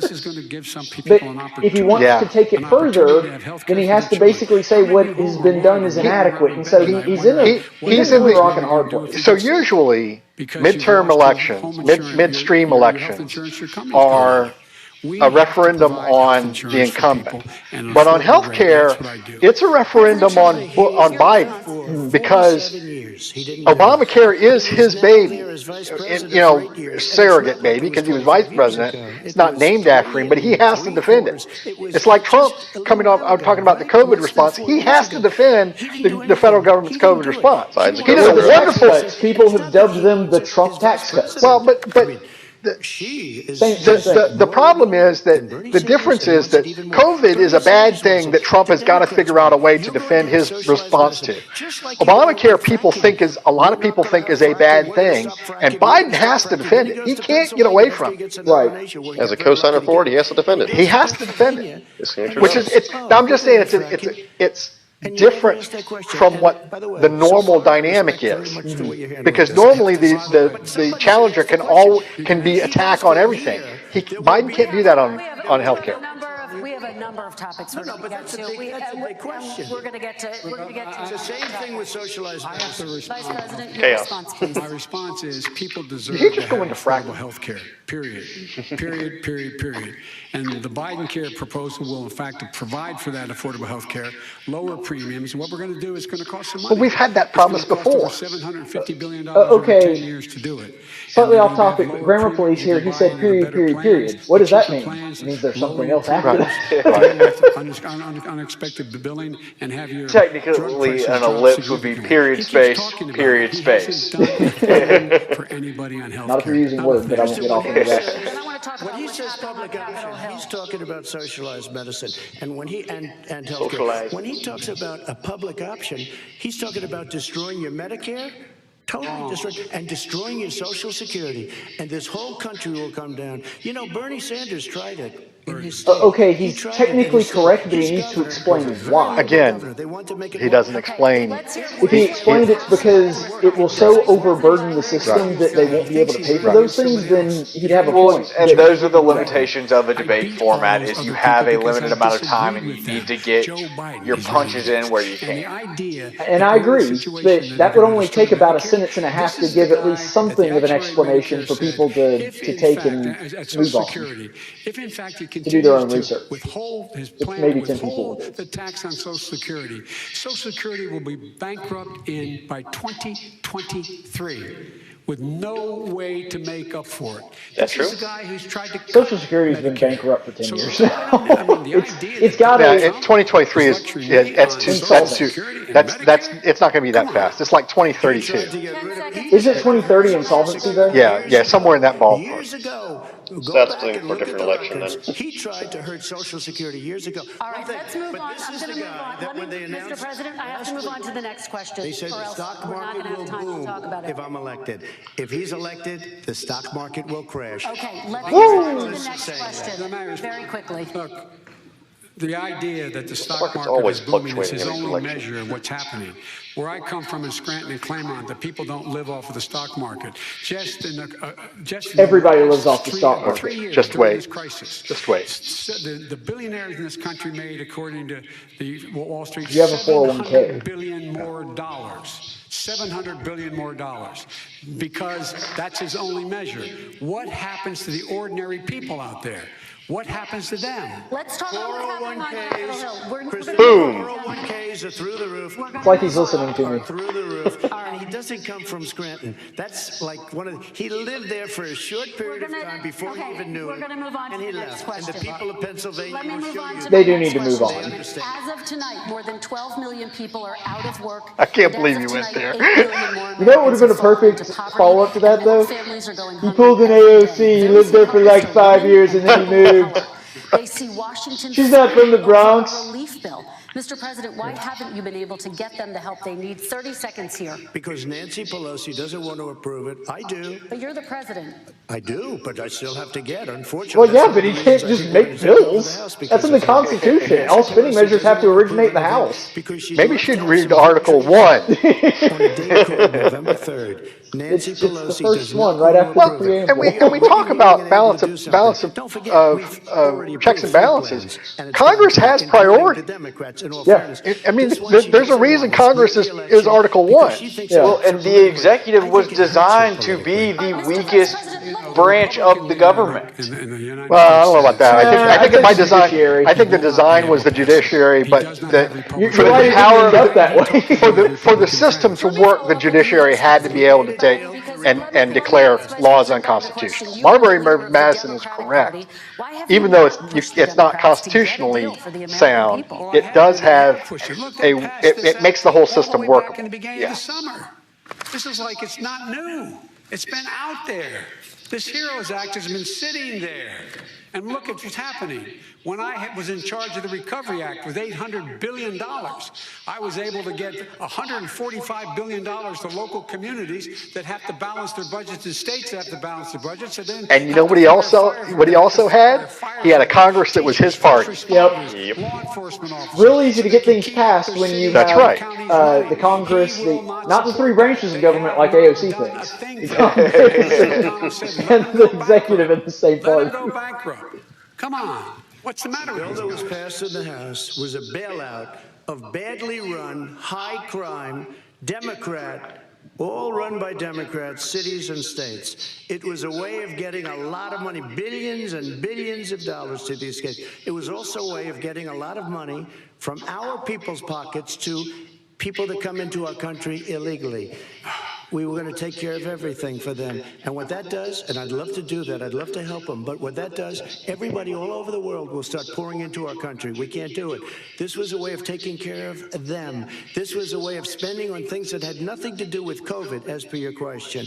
But it was really a big bailout for badly run Democrat cities and states. All right, I want to And he's 100% right. It was mostly pork. I'm going to be an American president. I don't see red states and blue states. What I see is American, United States. And folks, every good line, but single that's state facts out won't there back it up. finds It's a great itself in line. trouble. It is a fantastic line. There's no facts behind that to back it up, really. Cops, So what he's been doing. firefighters, first responders, because teachers, because they have to balance their budget. And the founders were smart. They allowed the federal The government follow-up, deficit Trump's spend to follow-up to this should be, compensate so for why the can't United Democrat-run States cities of balance their America. budgets? I want to talk about the minimum wage. Well, Mr. and I think Vice one of President, the most Great important talking things a to lot do in a about debate struggling small is to businesses give and businesses your and people businesses.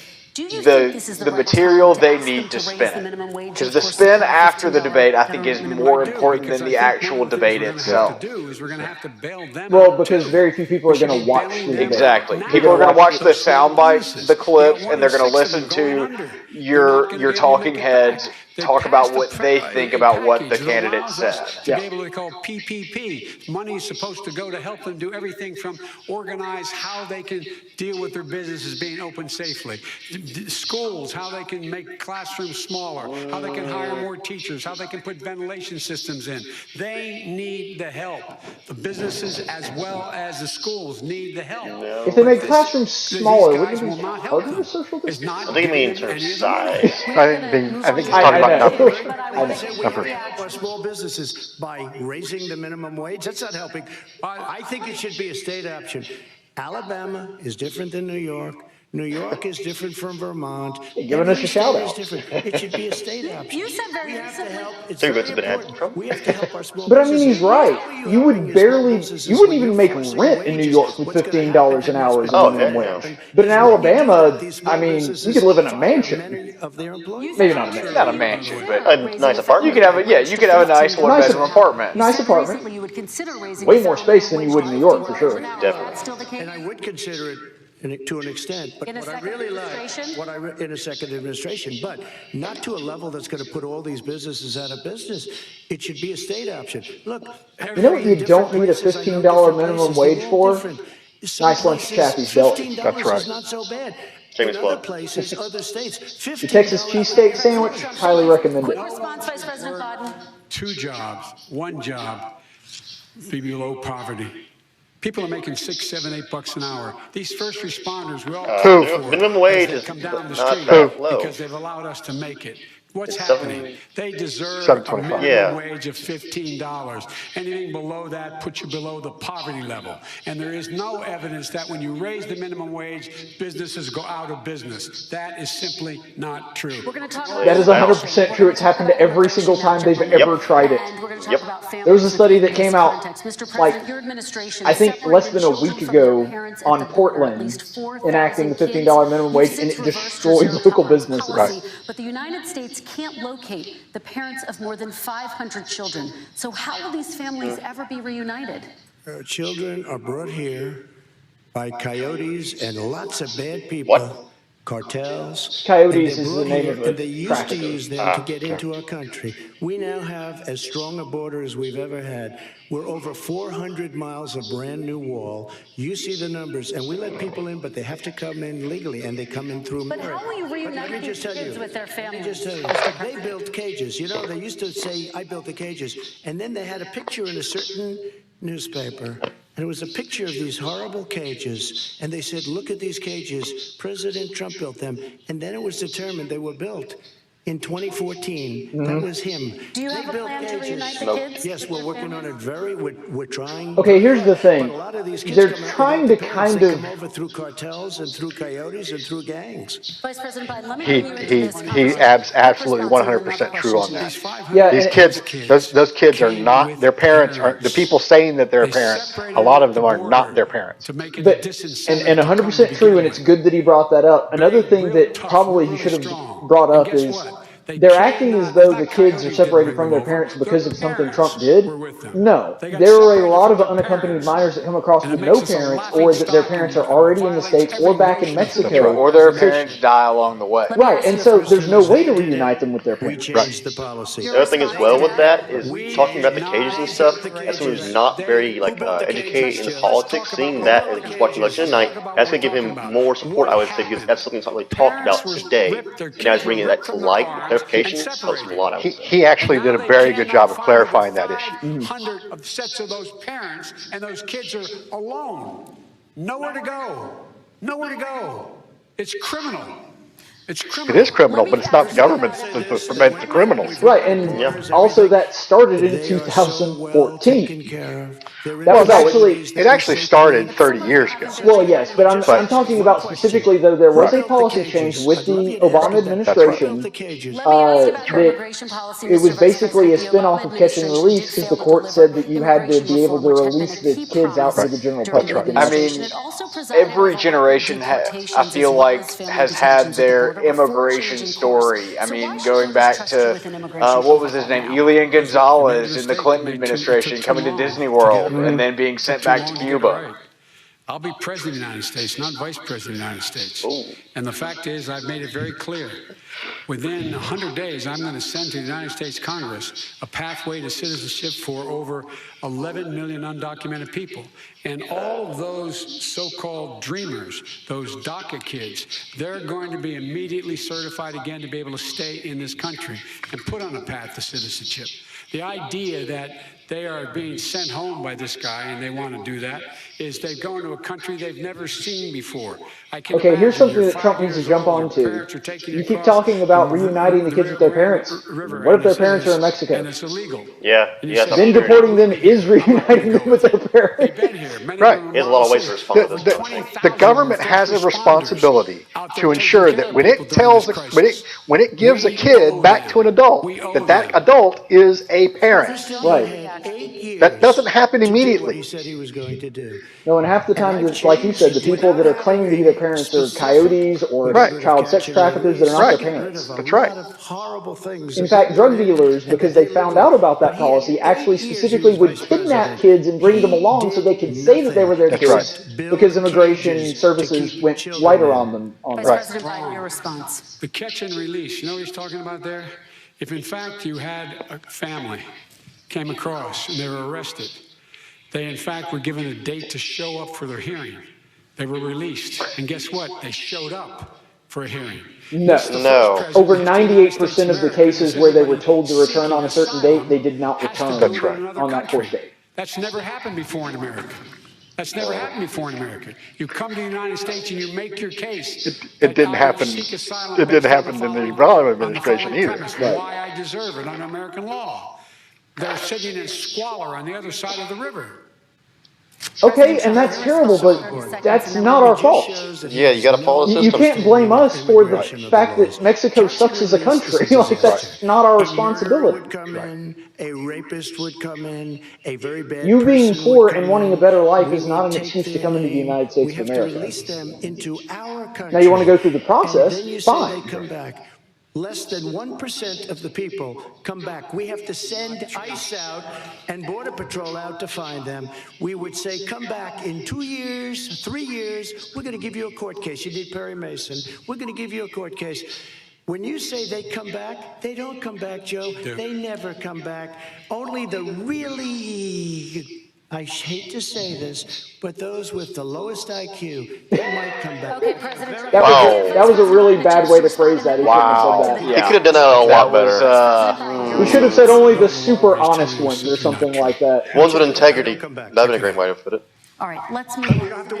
Yeah, that was a fail. Yeah. That may have blown that whole subject for him. Unfortunately, that's going to be what everybody picks up on. Yeah, I mean that's going to be that was what's fun over and over by MSNBC. Because he's going to say that it will be he calls Mexicans really stupid. Trump claims Mexicans lowest IQ. He says that honesty is stupid. Something along those lines. He'll make it racial. He will Trump called Mexicans stupid. Including by the police for no reason other than the color of their skin. Even though technically, according to him, it would be less than 1% of Mexicans that he calls stupid. Doesn't matter. That's never been him being. Quoting him accurately has never been part of this argument. The spin matters so much more than the debate itself. Okay, they're on We're on the Black Lives Matter now. University of Pennsylvania social work, and one of the reasons why I ended up working on the east side of Wilmington, Delaware, which is 90% African American, was to learn more about what was going on. I never had to tell my daughter, if she's pulled over, make sure she puts, for a traffic stop, put both hands on top of the wheel and don't reach for the glove box because someone may shoot you. You didn't tell her that because you should have. No matter how wealthy or how poor they are, has to teach their child. Every single person should do that regardless of their my dad taught me something different, and that almost got me shot one day. Yes, sir, no, sir. So, hands on top of the wheel, because you are, in fact, the victim, whether you're a person making $300,000 a year person or someone who's on food stamps. The fact of the matter is, there is institutional racism in America. And we have always said, if you get pulled over it's not and you make a sudden movement and try to go for a glove box, that's not a good move regardless of who you are. Right. Doesn't matter what system you're under. You do that any country like that, you're going to. This is the first president to come along and says that's the end of that. We're not going to do that anymore. We have to provide for economic opportunity, better education, better health care, better access to schooling, better access to opportunity to borrow money to start businesses. None of that should be done by the government. No, he's just reading campaign highlights. Just to give people a shot. It's about accumulating the ability to have wealth as well as it is to be free from violence. President Trump, same question to you, and let me remind you of the question. I would like you to speak directly to these families. Do you understand why these parents fear for their children? Yes, right. I do. Channel your inner Mike Pence. And again, he's been in government 47 years. He never did a thing, except in 1994, when he did such harm to the black community. And they were called, and he called them super predators. And he said that. He said it, super predators. And they have never lived that down. 1994, your crime bill, the super predators. Nobody has done more for the black community than Donald Trump. And if you look, all right, drive it home, with the exception of Abraham Lincoln, possible exception, but the exception of Abraham Lincoln. No! Do not compare yourself to Abraham Lincoln. Obama and it's almost Joe always a bad idea. didn't do it. That's I don't know if you're they not think going to they live tried up. because they had Historians no just chance. mold Let's see how right he brings there. it home. They might have wanted to do it, but if you had to see the arms I had to twist to get that done, it was not a pretty picture, and everybody knows it, including some very liberal people that cried in my office. They cried in the Oval Office. 2 weeks later, they're out saying, gee, we have to defeat him. Criminal justice reform, prison reform, opportunity zones with Tim Scott, a great senator from South Carolina. He came in with this incredible idea for opportunity zones. It's one of the most successful programs. People don't talk about it. Tremendous investment is being made. Biggest beneficiary, the Black and Hispanic communities, and then historically Black colleges and universities. After 3 years of coming to the office, I love some of those guys. They were great. They came into the office and I said, what are you doing? After 3 years, I said, why do you keep coming back? Because we have no funding. I said, you don't have to come back every year. We have to come back because President Obama would never give them long-term funding. And I did. 10-year long-term funding, and I gave them more money than they asked for because they said, okay, I don't know what he's talking about anymore. I'm kind of lost. The only bad part about this is I may never see you again because I got very friendly with them. And they like me and I like them. He gave a grant to a $47 billion grant to historically Black colleges and universities. Well, no, I remember that. Right. He's saying that was a long-term plan, not something that had to be renewed every year. Okay. Accuse me of saying. The fact of the matter is, in 2000, though, after the crime bill had been in the law for a while, this is a guy who said, the problem with the crime bill, there's not enough people in jail. There's not enough people in jail. And go on my website, get the quote, the date when he said it. Not enough people. He talked about... Here's the thing. I've always thought it was a losing strategy for Trump to criticize the 1994 crime bill. This is a guy who in the Central I mean, criticizing certain specific parts of it, okay, but the 1994 crime bill, undisputedly, crime went down after, like, in the subsequent years after that. The issue becomes, does that mean that Biden and Harris are the people for the moment today in the middle of the fight? And I'm not sure it is, but the liberals have nowhere else to go. The very law he's talking about is a law that, in fact, initiated by Barack Obama. And secondly, we're in a situation here where the federal prison system was reduced by 38,000 people under our administration. And one of these things we should be doing, there should be no minimum mandatories in the law. That's why I'm offering $20 billion to states to change their state laws to eliminate minimum mandatories and set up drug courts. No one should be going to jail. But minimum mandatories was part of the crime bill. They should be going to rehabilitation, not to jail. We should fundamentally change the system, and that's what I'm going to do. But why didn't he do it 4 years ago? Why didn't you do that 4 years ago, even less than that? Why didn't you do it? You were vice president. You keep talking about all these things you're going to do and you're going to do this, but you were there just a short time ago. See, this is a fantastic point because Democrats, especially long career Democrats like Joe Biden, have this tendency to act like they're just innocent bystanders that had nothing to do with the way that the policies are right now. That's right. They do the same thing with Trump's taxes. They're like, well, it's horrible that Trump's paying so little in taxes. Right. Well, All right, Vice President Biden, your you response were to the that, guys and that then wrote I the do have tax some questions for both of you. Well, I tell you what, I hope he does look at me, because what's happening here is, you know who I am, you know who he is, you know his character, you know my character, you know our reputations for honor and telling the truth. I am anxious to have this race. I am anxious to see this take place. The character of the country is on the ballot. Our character is on the ballot. Look at us closely. Let me ask some follow-up. Please respond, and then If we're going to have this stuff follow-up is true about Russia, Ukraine, China, other countries, Iraq, if this is true, then he's a corrupt politician. So don't give me the stuff about how you're this innocent baby. Joe, they're calling you a corrupt politician. Nobody. President Trump, I want to stay on the issue of race. We're talking about the issue. But Biden changed the subject. We're talking about race right now, and I do want to stay on the issue of race. President Trump, I have to respond to that. Please, because look, very quickly. there are 50 former national intelligence folks who said that what he's accusing me of is a Russian plan.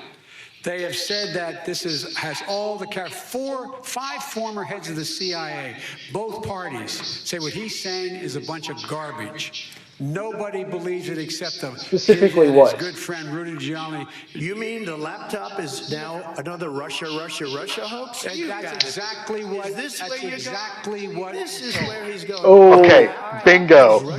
That's exactly what Trump needed Biden to say. Biden just shot himself in the foot. Because if that thing comes down tomorrow, if it, You've described the Black Lives Matter Biden is screwed now. Well, that wasn't a debate. shared a video of a man chanting white power to millions of your supporters. Now, he may still win the race, but that's going to hurt him. Exercising their First Amendment rights should be fired.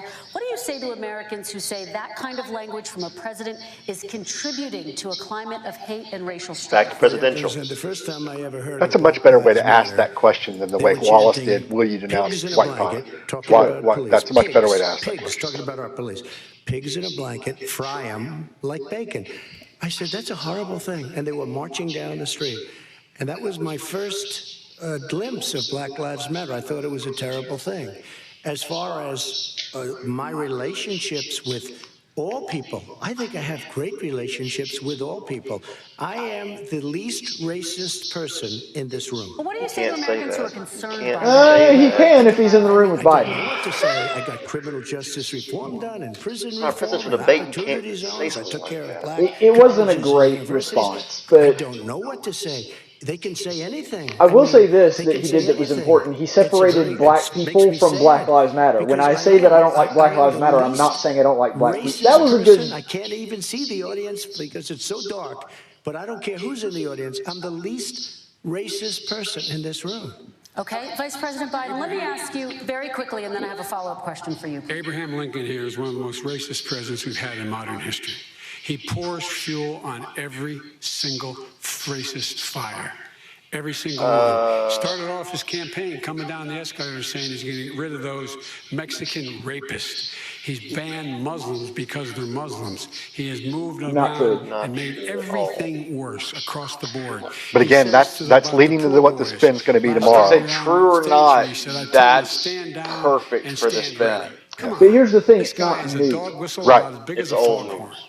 President Trump, I'm going to give you I 10 agree with seconds you that to they're going to respond. try to spin that and be like, oh, this was such a knockout punch for Joe Biden. But the thing is, that's not going to impress anybody. Because that's baked into the cake by this point. That's 4 years old at this Abraham point. Lincoln, has anybody done what I've done for the black community? And I'm I didn't say I'm Abraham Lincoln. I said not since Abraham Lincoln has anybody done what I've done for the black community. Now, See, now that's a much better way to phrase that. That's not what he said. Yeah, If he had completely just not knocked what he off the said. dumb possibly thing. Black men mostly in jail. All right, You know what? let me They ask remember Vice it President because if you Biden look a at what's question. happening with the voting right now, Let me ask they Vice remember President that you Biden treated them about very, very badly. Just the- take a look at what's Joe happening. Biden's wildly popular Let with me black give you a chance to voters. respond within this context. Yeah, Crime bills that that you is- supported I in don't the think 80s that and 90s he should be, but he contributed to the is. incarceration of tens of thousands of young black men who had He's small the Democrat amounts of drugs nominee in their because of South possession. Carolina They and are black sons, voters. they are brothers, So, their fathers, that's right. their uncles, whose families are still to this day, some of them suffering the consequences. So speak to those families. Why should they vote for you? One of the things is that in the 80s, we passed 100%, all 100 senators voted for it, a bill on drugs and how to deal with drugs. It was a mistake. I've been trying to change it since then, particularly the portion on cocaine. That's why I've been arguing that, in fact, we should not send anyone to jail for a pure drug offense. They should be going into treatment across the board.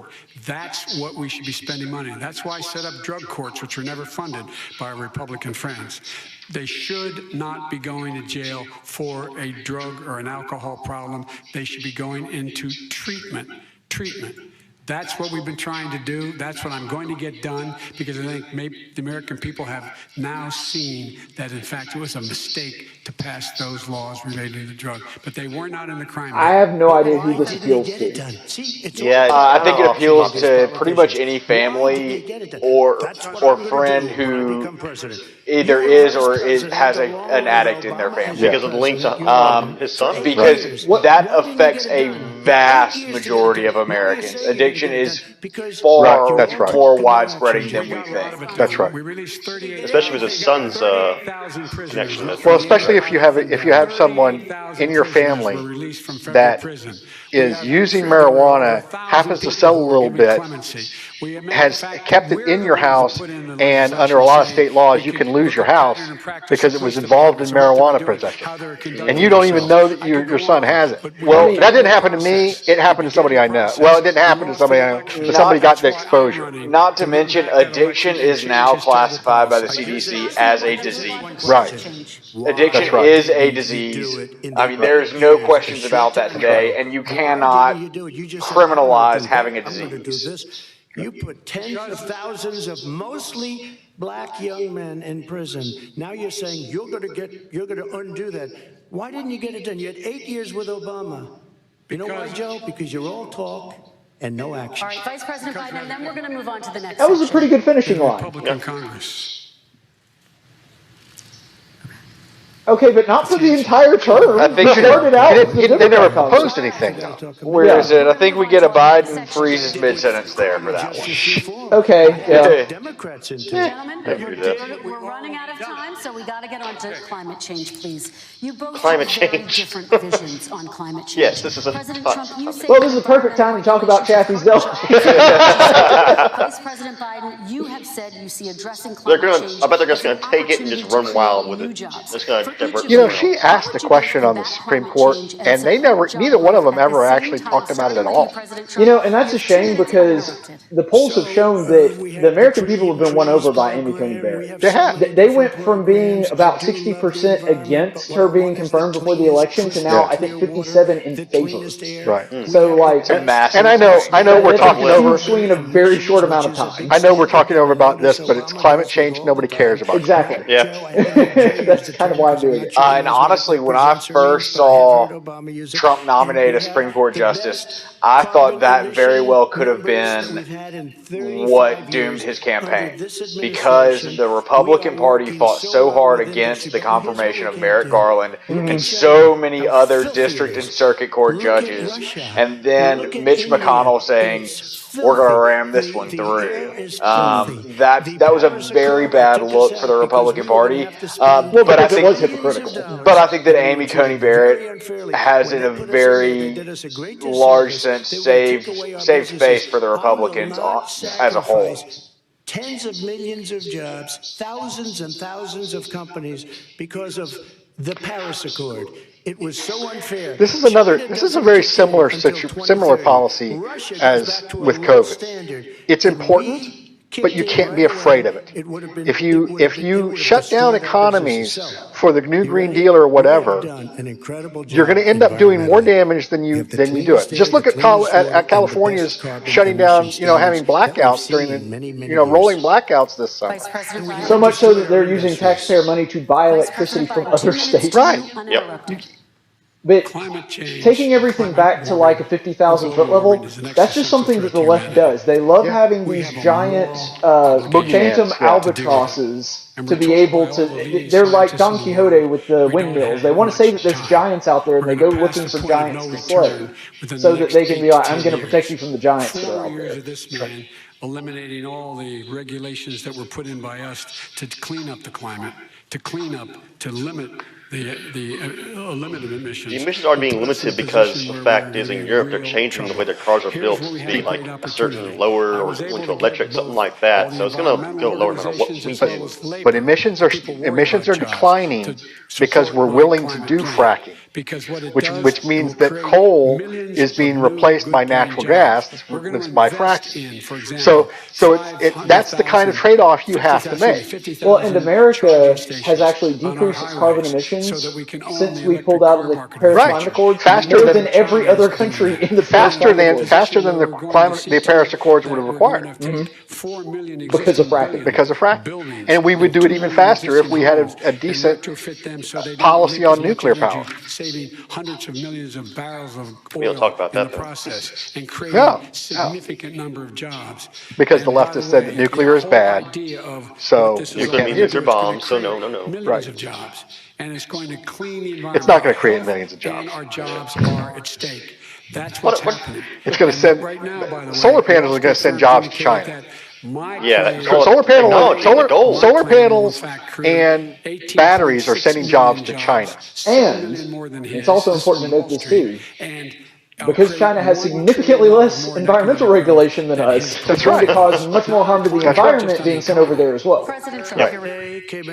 Well, the problem with your solar is the big hurdle for solar is there is no efficient way to store solar energy. When the sun goes down, your power is gone too. Right. Unless you have a battery that's going to last all night, which won't, with the average American use electricity.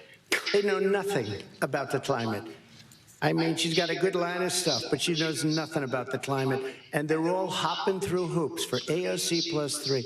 Look, their real plan costs $100 trillion. If we had the best year in the history of our country for 100 years, we would not even come close to a number like that. When he says buildings, they want to take buildings down because they want to make bigger windows into smaller windows. As far as they're concerned, if you had no window, it would be a lovely thing. This is the craziest plan that anybody has ever seen. And this wasn't done by smart people. This wasn't done by anybody. Frankly, I don't even know how it can be good politically. They want to spend $100 trillion. That's their real number. He's trying to say it was 6. It's $100 trillion. They want to knock down buildings and build new buildings with little, tiny, small windows. I mean, and many other things. Okay. And many other things. Let me have the Vice President respond, and we're running out of time, and we have a lot more questions to get to. So let's hear from the Vice President. I have a number more questions. I don't know where he comes from. I don't know where he comes up with these numbers. $100 trillion. Give me well, if I'm not mistaken, Vox actually gave us the 50 to 90 trillion figure. Yeah. And that's not exactly a right-wing publication. Right. And every labor group, because they know the future lies. The future lies in us being able to breathe, and they know there are good jobs in getting us there. And by the way, the fastest growing industry in America is the electric, solar energy and wind. He thinks wind causes cancer, windmills. It's the fastest growing jobs, and they pay good prevailing I don't know if wages, it's actually the fastest growing or not, but there's also a law of diminishing returns there. It may actually be the fastest growing, but that's because it's incredibly small. The last time I checked the statistics, looking at how much of America's total energy comes from different sources, wood was beating solar. Right. Wood. I know more about wind than you do. It's extremely expensive. Kills all the birds. It's very intermittent. It's got a lot of problems. Windmills do kill all the birds. Like, he laughs at it, but it really does. The fumes coming up, if you're a believer in carbon emission, the fumes coming up to make these massive windmills is more than anything that we're talking about with natural gas, which is very clean. One other thing. Find me a solar. Said that. I love solar, but solar doesn't quite have Is that, I believe, the science by Biden on the bingo card? To really no, he didn't say follow science. Beautiful factories that we need. I'm shocked that he didn't during the COVID thing. So it's all a pipe dream. But you know what we'll do? We're going to have the greatest economy in the world. But if you want to kill the economy, get rid of your oil industry. You want, and what about fracking? All right, let me allow Vice President Biden to respond. I never said I oppose fracking. You said it on tape. Bull crap! I showed you a clip this morning on the show of him saying it at least twice. Yeah. Lying. Yep. Would you rule out banning that's an outright lie. Rule out banning fracking because the answer we need other industries to transition to get to ultimately a complete zero emissions by 2025. How did I not put Joe Biden's lies about fracking on here? Zero emissions by 2025 is impossible. There's no way. It's not even a bad idea. Impossible. If a nuke hits America and kills all the people, we could get to zero emissions. That's pretty much the only scenario. He was against fracking. Well, that's in 5 years, people. Tomorrow, I am against fracking. Do you really believe there will be zero gas-powered vehicles in America in 5 years? That's not a thing. Europe's on the track for that, but no, Europe's not even close. No, I thought I heard something about that. No, wrong. I can tell you, I will definitely be driving a gas-powered car. It won't happen. It won't happen in your lifetime. Are much more likely to live near oil refineries. Any of our lifetimes? Well, my lifetime definitely won't. I might see a glimpse of it. Are making them sick. Your administration has rolled back regulations on these kinds of facilities. Why should these families give you another 4 years in office? The families that we're talking about are employed heavily, and they're making a lot of money, more money than they've ever made. If you look at the kind of numbers that we produce for Hispanic for black, for Asian. It's a really bad discussion. Percentage gain than it was under. A lot of people are getting sick because of these factories, but they're making a lot of money. Yeah, that's not a good sell. They're also in third world countries. 9 times more. Now, somebody lives, I have not heard the numbers or the statistics that you're saying, but they're making a tremendous amount of money. That's a really bad, that's just a really bad way to answer that question. Crashing because of the pandemic. We saved it. We got, say what you want about relationship, we got Saudi Arabia, Mexico, and Russia. There are good answers to that. That's not one of them. Industry, and now it's very vibrant again. And everybody has very inexpensive gasoline. Remember Vice President Biden, your response, and then we're going to have a final question. Let's see if Biden's going to pounce on My this. response is that those people live on what they call fence lines. He doesn't understand this. They live near chemical plants that in fact pollute, chemical plants and oil plants and refineries that pollute. I used to live near that when I was growing up in Claymont, Delaware. And all the more oil refineries in Marcus Hook and the Delaware River than there is. Well, he just admitted he didn't grow up in Scranton at the time. When my mom get in the car and when there was first frost to drive me to school, turn in the windshield wiper, there'd be oil slick in the window. That's why so many people in my state were dying and getting cancer. The fact is those frontline communities, it doesn't matter what you're paying them, it matters how you keep them safe. What do?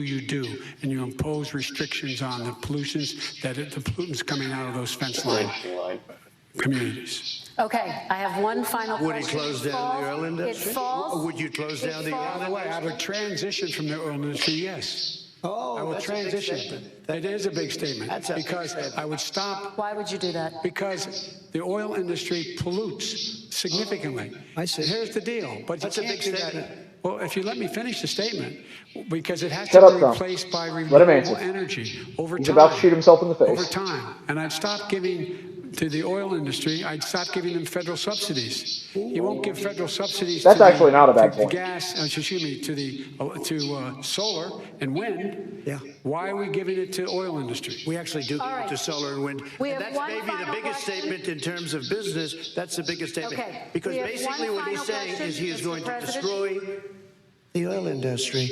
Will you remember that, Texas? Will you Okay. remember that, Pennsylvania, Oklahoma? Vice President Biden, let me give you 10 seconds to respond, and then I have to get to the final question. That wasn't the Vice best way to President respond, but it was It takes decent. everything out of context, but the point is, look, we have to move toward a net zero emissions. The first place to do that by the year 2035 is in energy production, by 2050 totally. All right. One Is he final gonna get question China to to do vote. it? No, we're finished with Is this. he We going have to to get move on China to to our do it? final question. We No, have to I'm move going on to to our rejoin final Paris question. Accord and make China abide by what they agreed to. All right, Or this moderator. is about leadership, gentlemen. And Under the this Paris Climate first Accord, question China does was go ruled to as a you, President developing Trump. nation. Imagine this Largest is your country in the inauguration world day. got deemed a What will developing you say nation, in your which would address mean to what? to America, if we Americans stayed who in the did Paris not Climate vote Accord, for you? would be You'll each paying have 1 China minute. to clean its own You have to pollution. make a And we would country be paying totally for China to successful do as that. it was prior Yeah, to it's the free money plane for them. coming in from China. It's Now one of the we're most rebuilding insane it, and we're things. doing record numbers, 11.4 million jobs in a short period of time, etc. But I will tell you, go back. Before was the the new plane question? came in, just before, I was getting calls from people that were not normally people that would call me. They wanted to get together. We had the best black unemployment numbers in the history of our country. Hispanic, women, Asian, people with diplomas, with no diplomas, MIT graduates, #1 in the class. Everybody had the best numbers. And you know what? The other side wanted to get together. They wanted to unify. Success is going to bring us together. We are on the road to success. But I'm cutting taxes, and he wants to raise everybody's taxes, and he wants to put new regulations on everything. He will kill it. If he gets in, you will have a depression, the likes of which you've never seen. Your 401ks will go to hell, and it'll be a very, government very versus sad small day government? for this country. All right. Vice President Biden, same question to you. What will you say during your inaugural address to Americans who did not vote for you? Just a little more specificity would have president. really helped I Trump. represent all of you, whether you voted for me or against me. Because Pence And I'm laid it gonna out in make very sure clear that terms. He's actually answering the I'm gonna give you question, hope. though. We're going to move. He We're going is. to choose It wasn't, science over you know, fiction. it's like We're a gonna C. choose It's hope not over enough, fear. but We're going to choose it's also It's not bad. enough. forward because But we have the pandering of the question enormous is amazing. opportunities What to do you make say to things those better. that didn't vote We for can you grow once this you're selection. What kind of question is that? What kind of question is that? And at the same time, we can make sure that our economy is it looks like she's trying to disclose this entire discussion with that. Clean energy, entire debate. Creating millions of new jobs. Void. And that's the fact. That's what we're going to do. And I'm going to say, as I said at the beginning, what is on the ballot here is the character of this country. Decency, honor, respect, treating people with dignity. In response to what Biden was just saying, remember that there was a $1 trillion stimulus package by President Obama, followed up by about, what, an $850 billion one. Neither one of them created jobs. Right. And that's exactly the same policy that Joe Biden just laid out, where we're going to create a bunch of green jobs, and that's going to be our driver. We already tried that with almost $2 trillion taxpayer dollars. It didn't work. Thank you, everyone, and have a great night. Wait, that was the last question? Yeah, that was the last question. That's our last question. Trying to push the entire hour and a half. That's the worst possible selection is the last question. It really was. Two very different candidates. Well, maybe not the worst possible one, but it was pretty bad. This is... They should have just had him issue a generic closing statement. Visions of how to handle the COVID crisis, how the COVID crisis was handled. For the first 40 minutes or so, it seemed like a relatively normal debate. As the candidates laid out their positions on the COVID crisis, got heated about 40 minutes in when Joe Biden unexpectedly went on offense over Donald Trump and his personal lawyer, Rudy Giuliani. But he had to go on offense because he was getting the crap beat out of him. Well, I mean, when you're down by 4 touchdowns, you got to go for it on 4th. That's right. Like, that's just the way that it works. Some harsh clashes. We didn't have the kind of interruptions we saw in the first debate. The mute did appear to work at least for a time, but there were harsh clashes on health care, the minimum wage, children separated at the border under the on Stephanopoulos' point there, the purpose of the mute should not be to keep the clashes from happening. The clashes are what a debate is. It should keep it from getting out of hand. So, well, but again, going back to the Lincoln, to the Kennedy-Nixon debates, they actually sat down between the times they were answering. And if you had two different people asking the questions, go ahead and cut the feed. If you had two different people asking the questions, you would have a timer in the middle that doesn't say anything, and he would just be, you got 2 minutes, you have 1 minute. You have 2 minutes, you have 1 minute, and that's how you would work it out, and there would be no crosstalk because there really doesn't need to be crosstalk. But I mean, people want the crosstalk.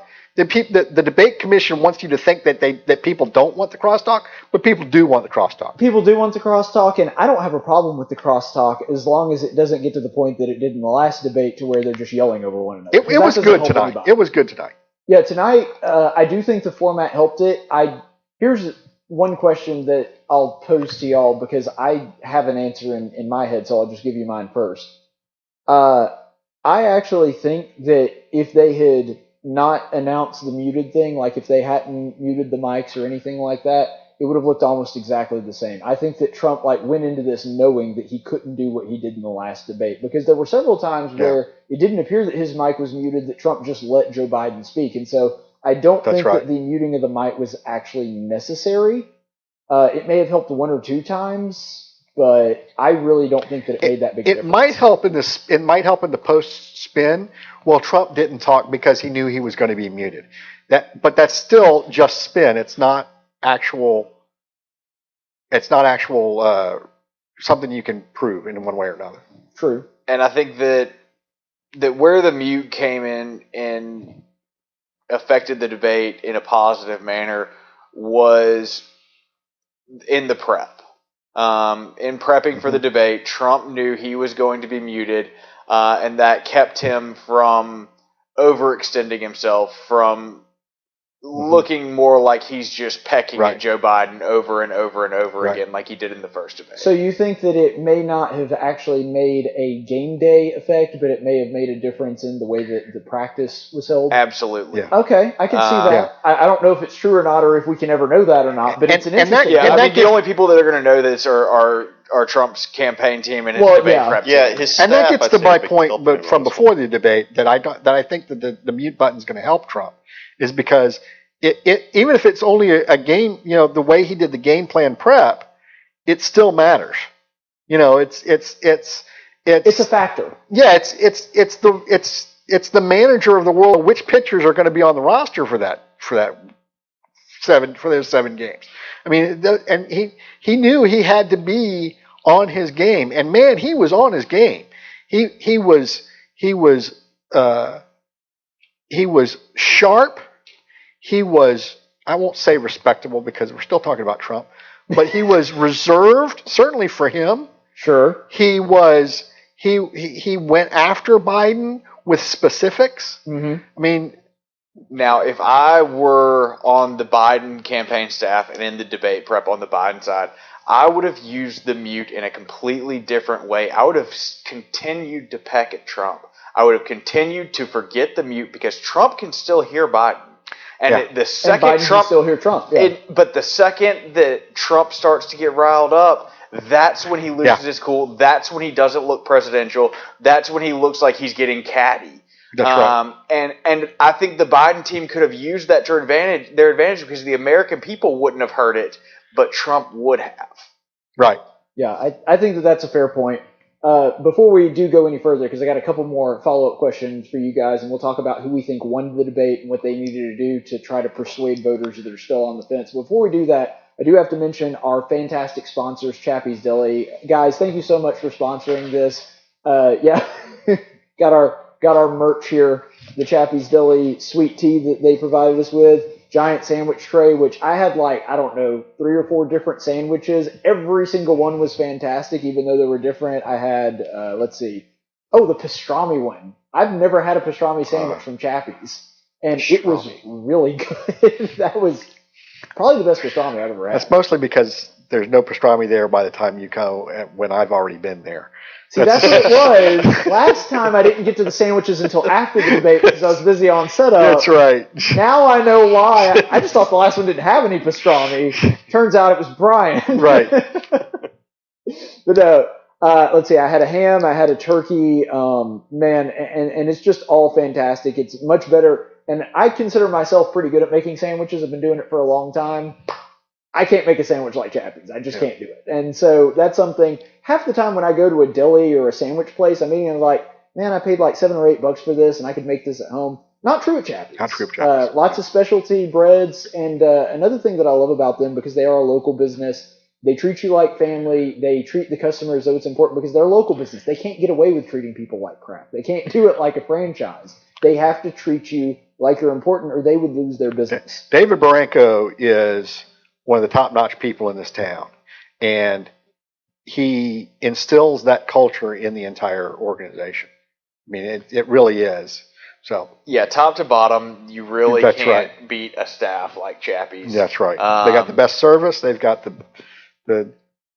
So I've eaten at Chappie's probably hundreds of times in my life, having grown up in Montgomery and moved back here as an adult.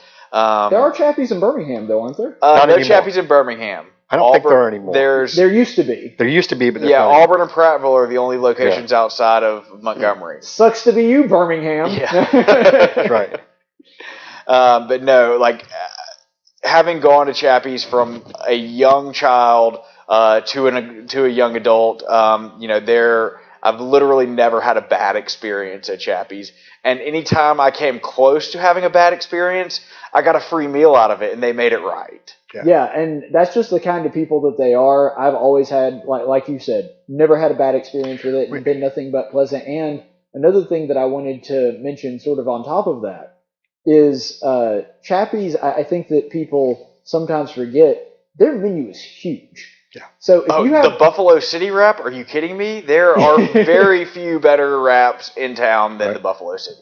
But I mean, they've got casseroles, they've got breakfast, they've got all these different things. And so if you've got a big group of friends that you want to get together after church or something like that, there's something there for everybody. You're not going to go after church because they are closed on. They are closed on Sundays. Yeah. I meant Wednesday night. Oh, there we go. Sorry, I was thinking of midweek Bible study. Yeah, you're right. They are closed on Sundays. But anyway, check them out. 5 locations. Auburn, Pepper Tree, Baptist South, Perry Hill, Prattville. That's it, the 5th of them. Yeah, so plenty of locations around the river region to serve you. And keep in mind, with this pandemic and everything that really hurt a lot of local businesses really need your help right now. So the next time that you're at work or whatever and you're wondering where we need to go to eat lunch, consider a local business like Chappie's, one that gives back to the community, and I guarantee you're not going to be disappointed with the product or the service. Right.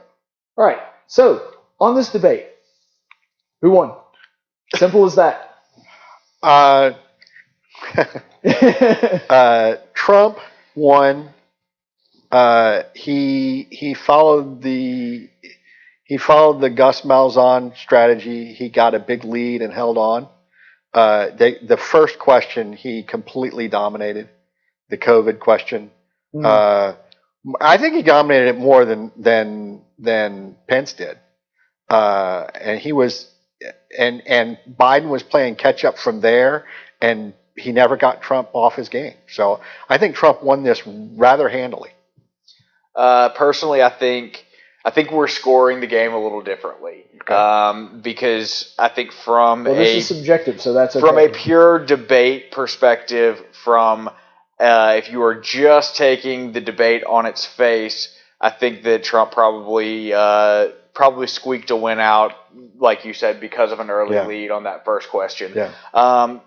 But I think the true winner is determined in the spin, like I said earlier, and I think that Biden actually out-catchphrased Trump in that debate, because there were several times where he very much looked the camera square in the face, looked right into the American people's homes, and he said what you want to hear out of a presidential candidate.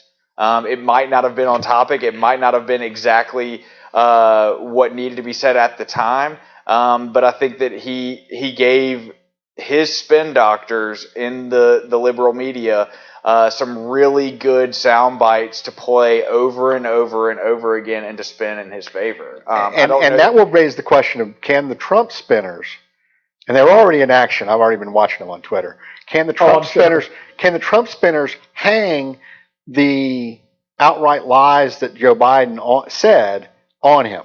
The fracking one is the easiest one because he said it in Democratic debates. Right, because that's the easy you can one. Put together a 30-second montage of Joe Biden saying over and over again, we're going to get rid of fossil fuels, we're going to get rid of fracking. That one's an easy one. You're right. So the point being that I think you've got a good point. Plus, boy, Trump had one. I'm trying to remember what it was. Trump had really one turkey. It was when he called Mexicans. Yeah, that's what it's going to be. That will be the most played clip tomorrow. I guarantee it.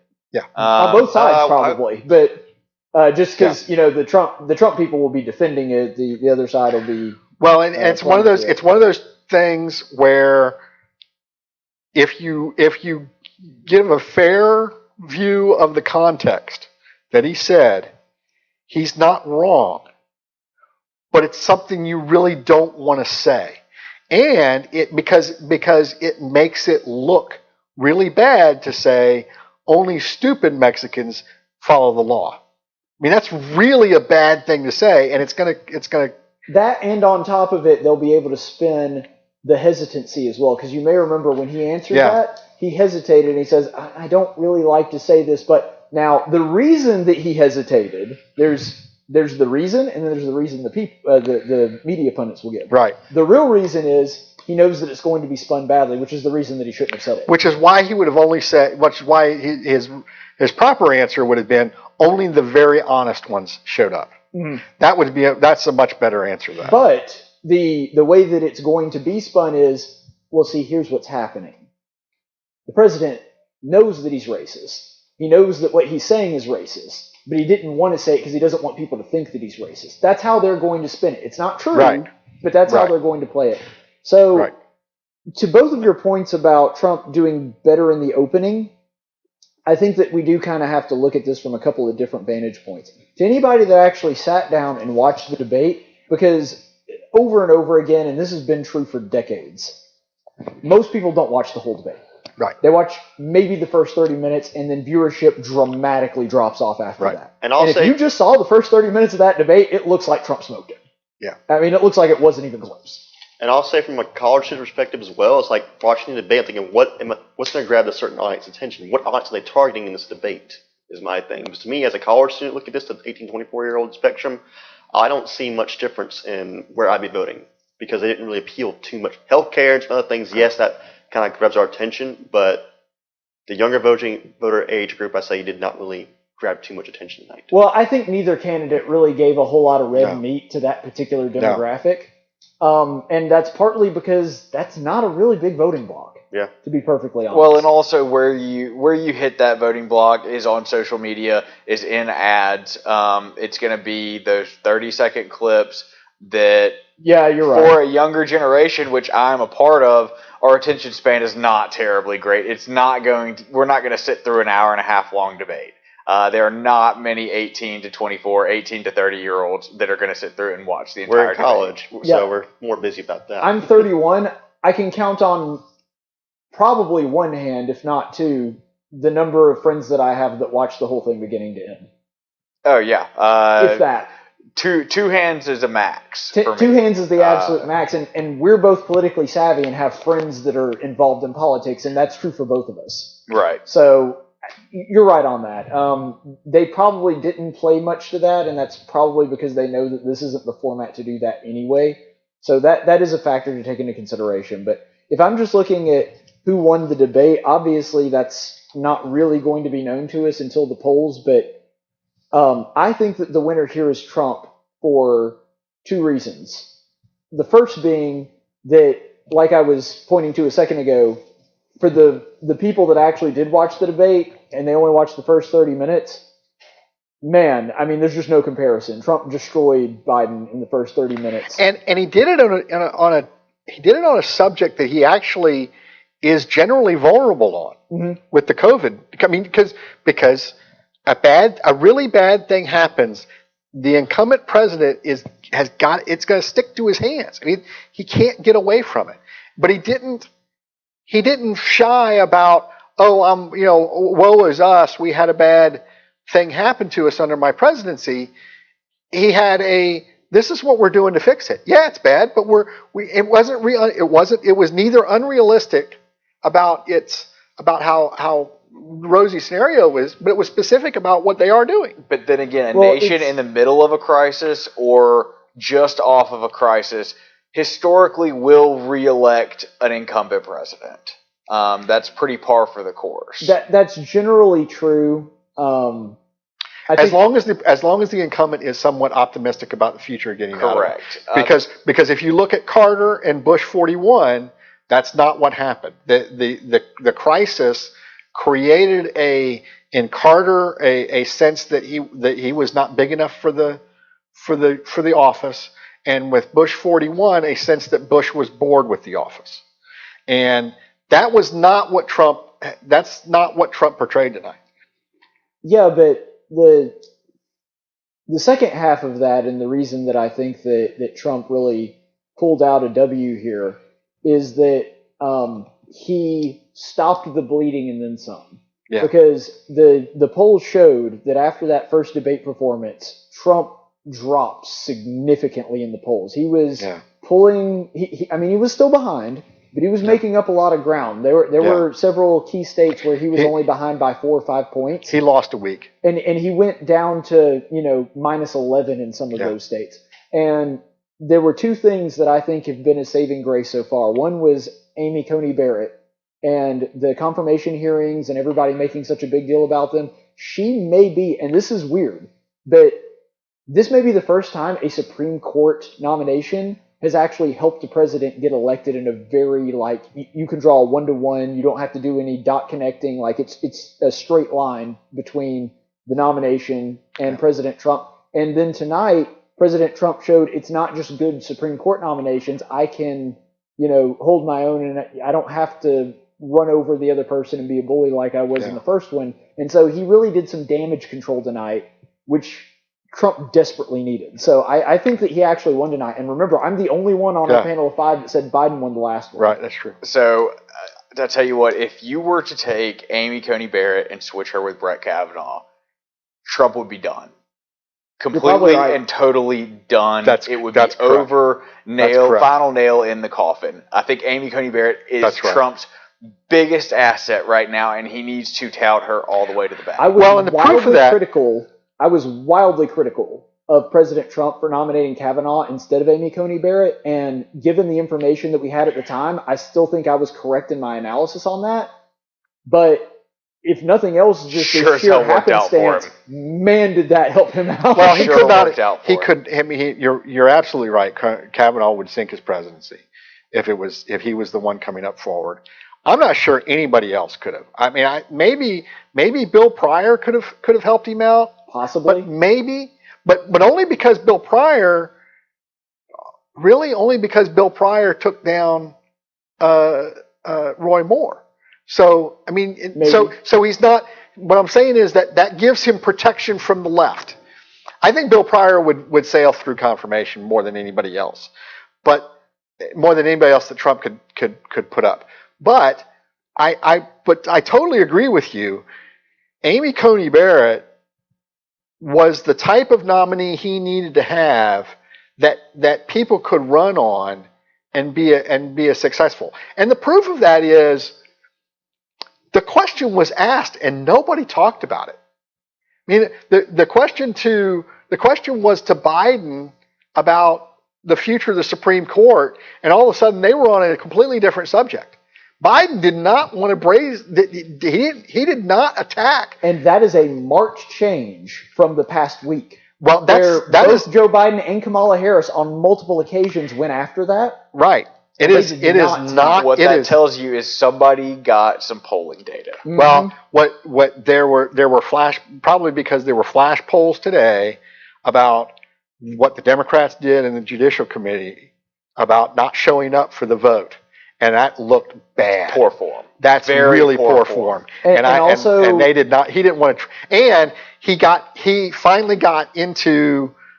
I'm going to pack the court. I'm going to increase the court, and that's a loser argument. And also another thing too that probably hurt them on that as well. Chuck Schumer and his response saying that I had a stern talk with Dianne Feinstein about how she handled that. Literally just being a decent human being. Right. Why did I just lose his name? Lindsey Graham. Yeah, to Lindsey Graham.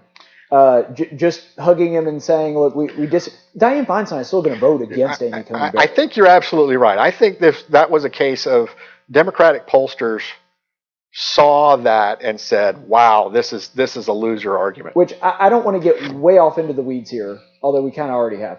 But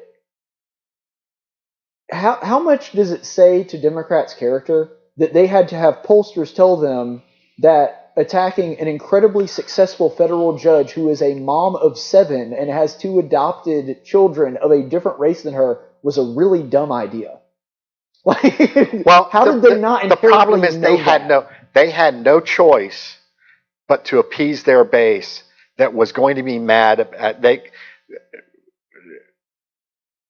See, Donald Trump could have reincarnated Ruth Bader Ginsburg, and the Democrats would have been mad about Donald Trump nominating her. I mean, it's not about Trump. It's not about the person. It's about Trump. And Amy Coney Barrett defanged that.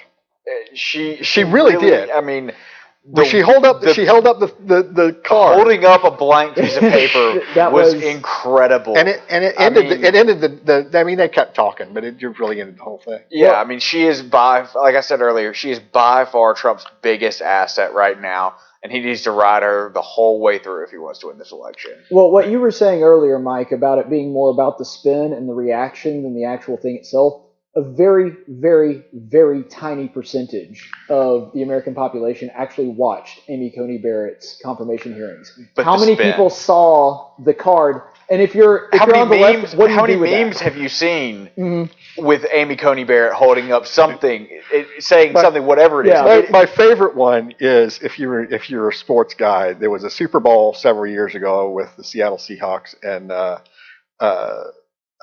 they had a running back. I can't remember his name. It was Marshawn Lynch. He in the pregame, in the 2 days before press availability, they kept asking him questions. His only response was, I'm only here so I don't get fined. And so somebody put that on the card. I'm only here because I don't get fined. But to the larger point, here's the thing, and I'm going meta a little bit here, but I think it's appropriate to understand how important that was. Because I agree with you, too, that it was absolutely instrumental, and it stopped the bleeding on the Trump campaign.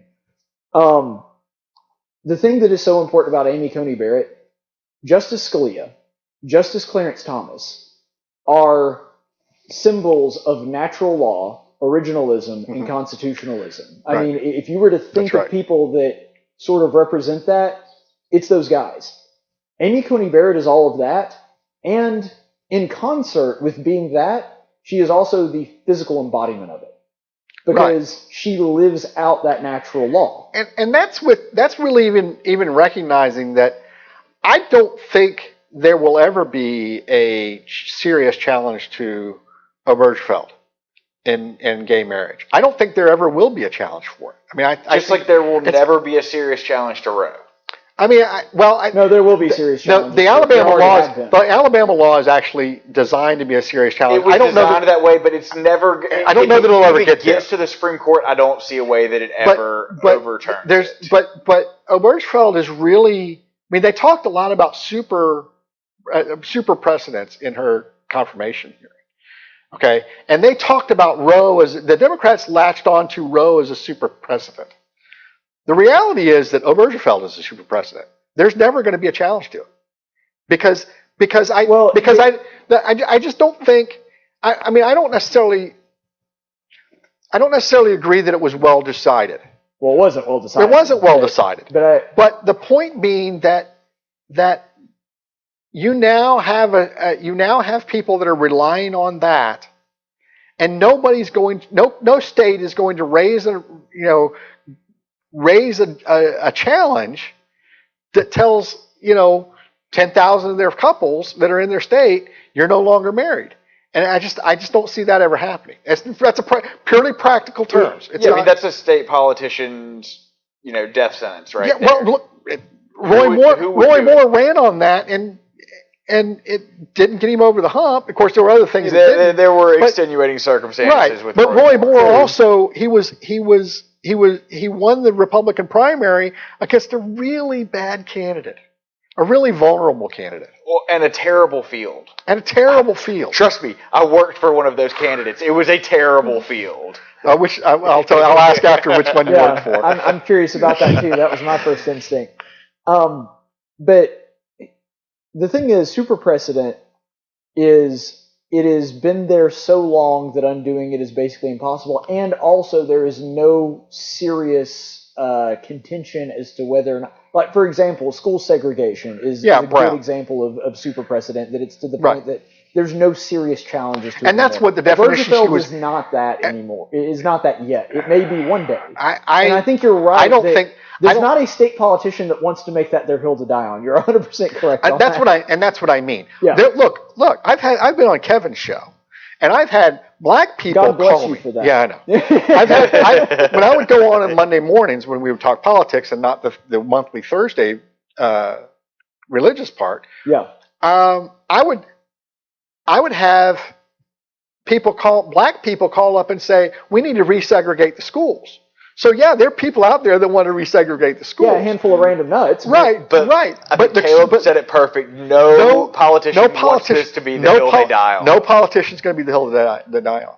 Yeah. Overall, though, with this re-election campaign, because I do think that it's important to have this conversation just because of how instrumental the Supreme Court has been to all of this, and I think the American people really got to see a person like Amy Coney Barrett that believes in natural law, believes in universal rights, that we have these rights because they're given to us by God. The Constitution just protects all of that. Right. But the difference in seeing a Thomas or a Scalia and seeing an Amy Coney Barrett is that you see her sort of playing that out in real time, and so she becomes more of a symbol than just a person that knows it.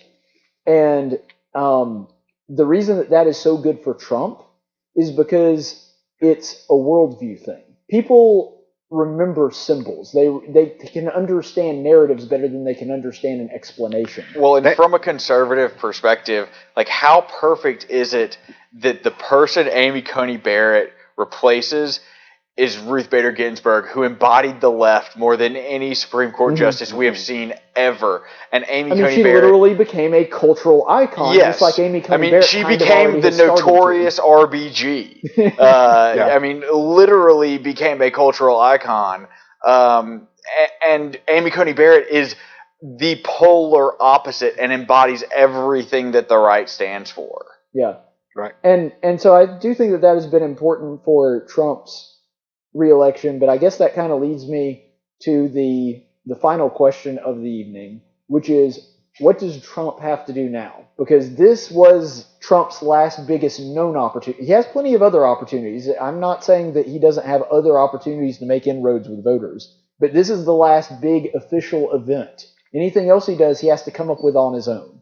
So what should Trump do now? What should his focus be between now and Election Day on how to win over those people that are either still on the fence or maybe even pull away some people that are in the Biden camp right now? He's got to stay on. He's got to stay on the attack on the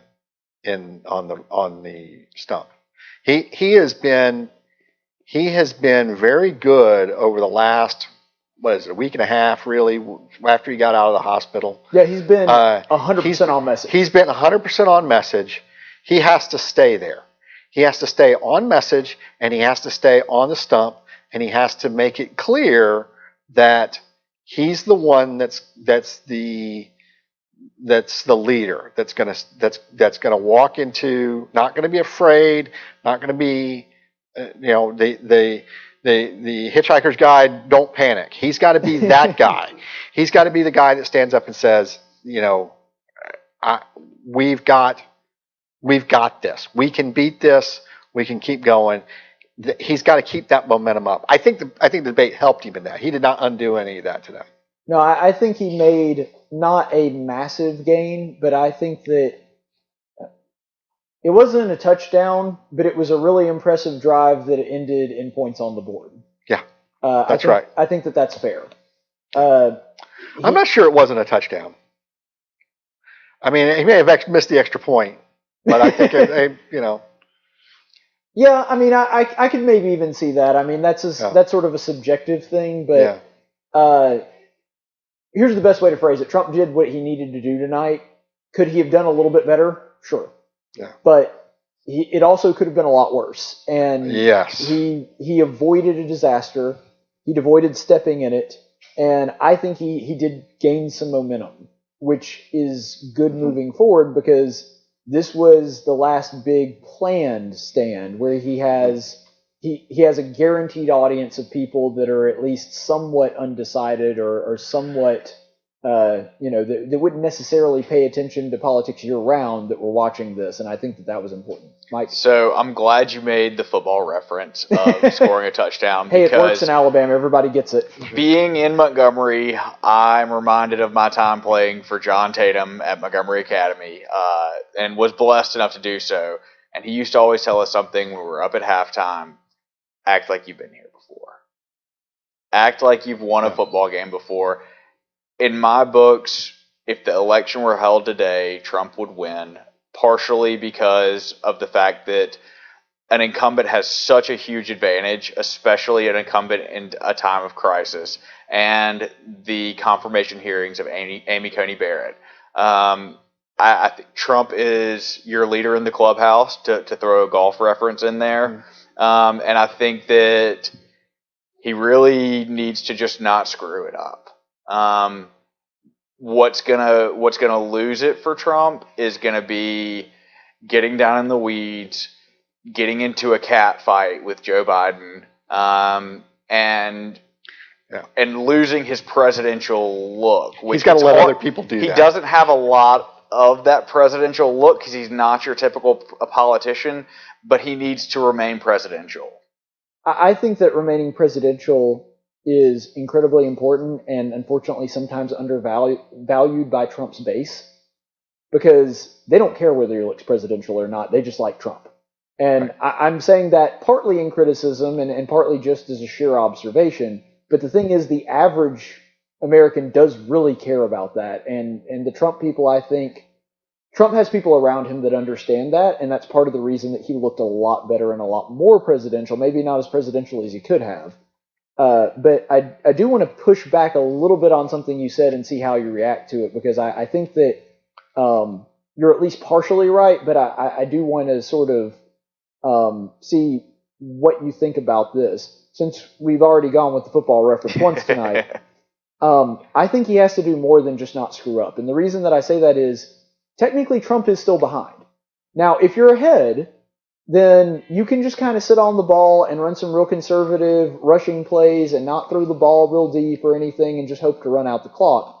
Trump's not really in a position to do that right now. I think that he's a lot closer to taking the lead than he was a couple weeks ago, and maybe even closer after tonight than that. But I don't think that Trump can just not screw up. I think that obviously that's important. You can't fumble when you're behind.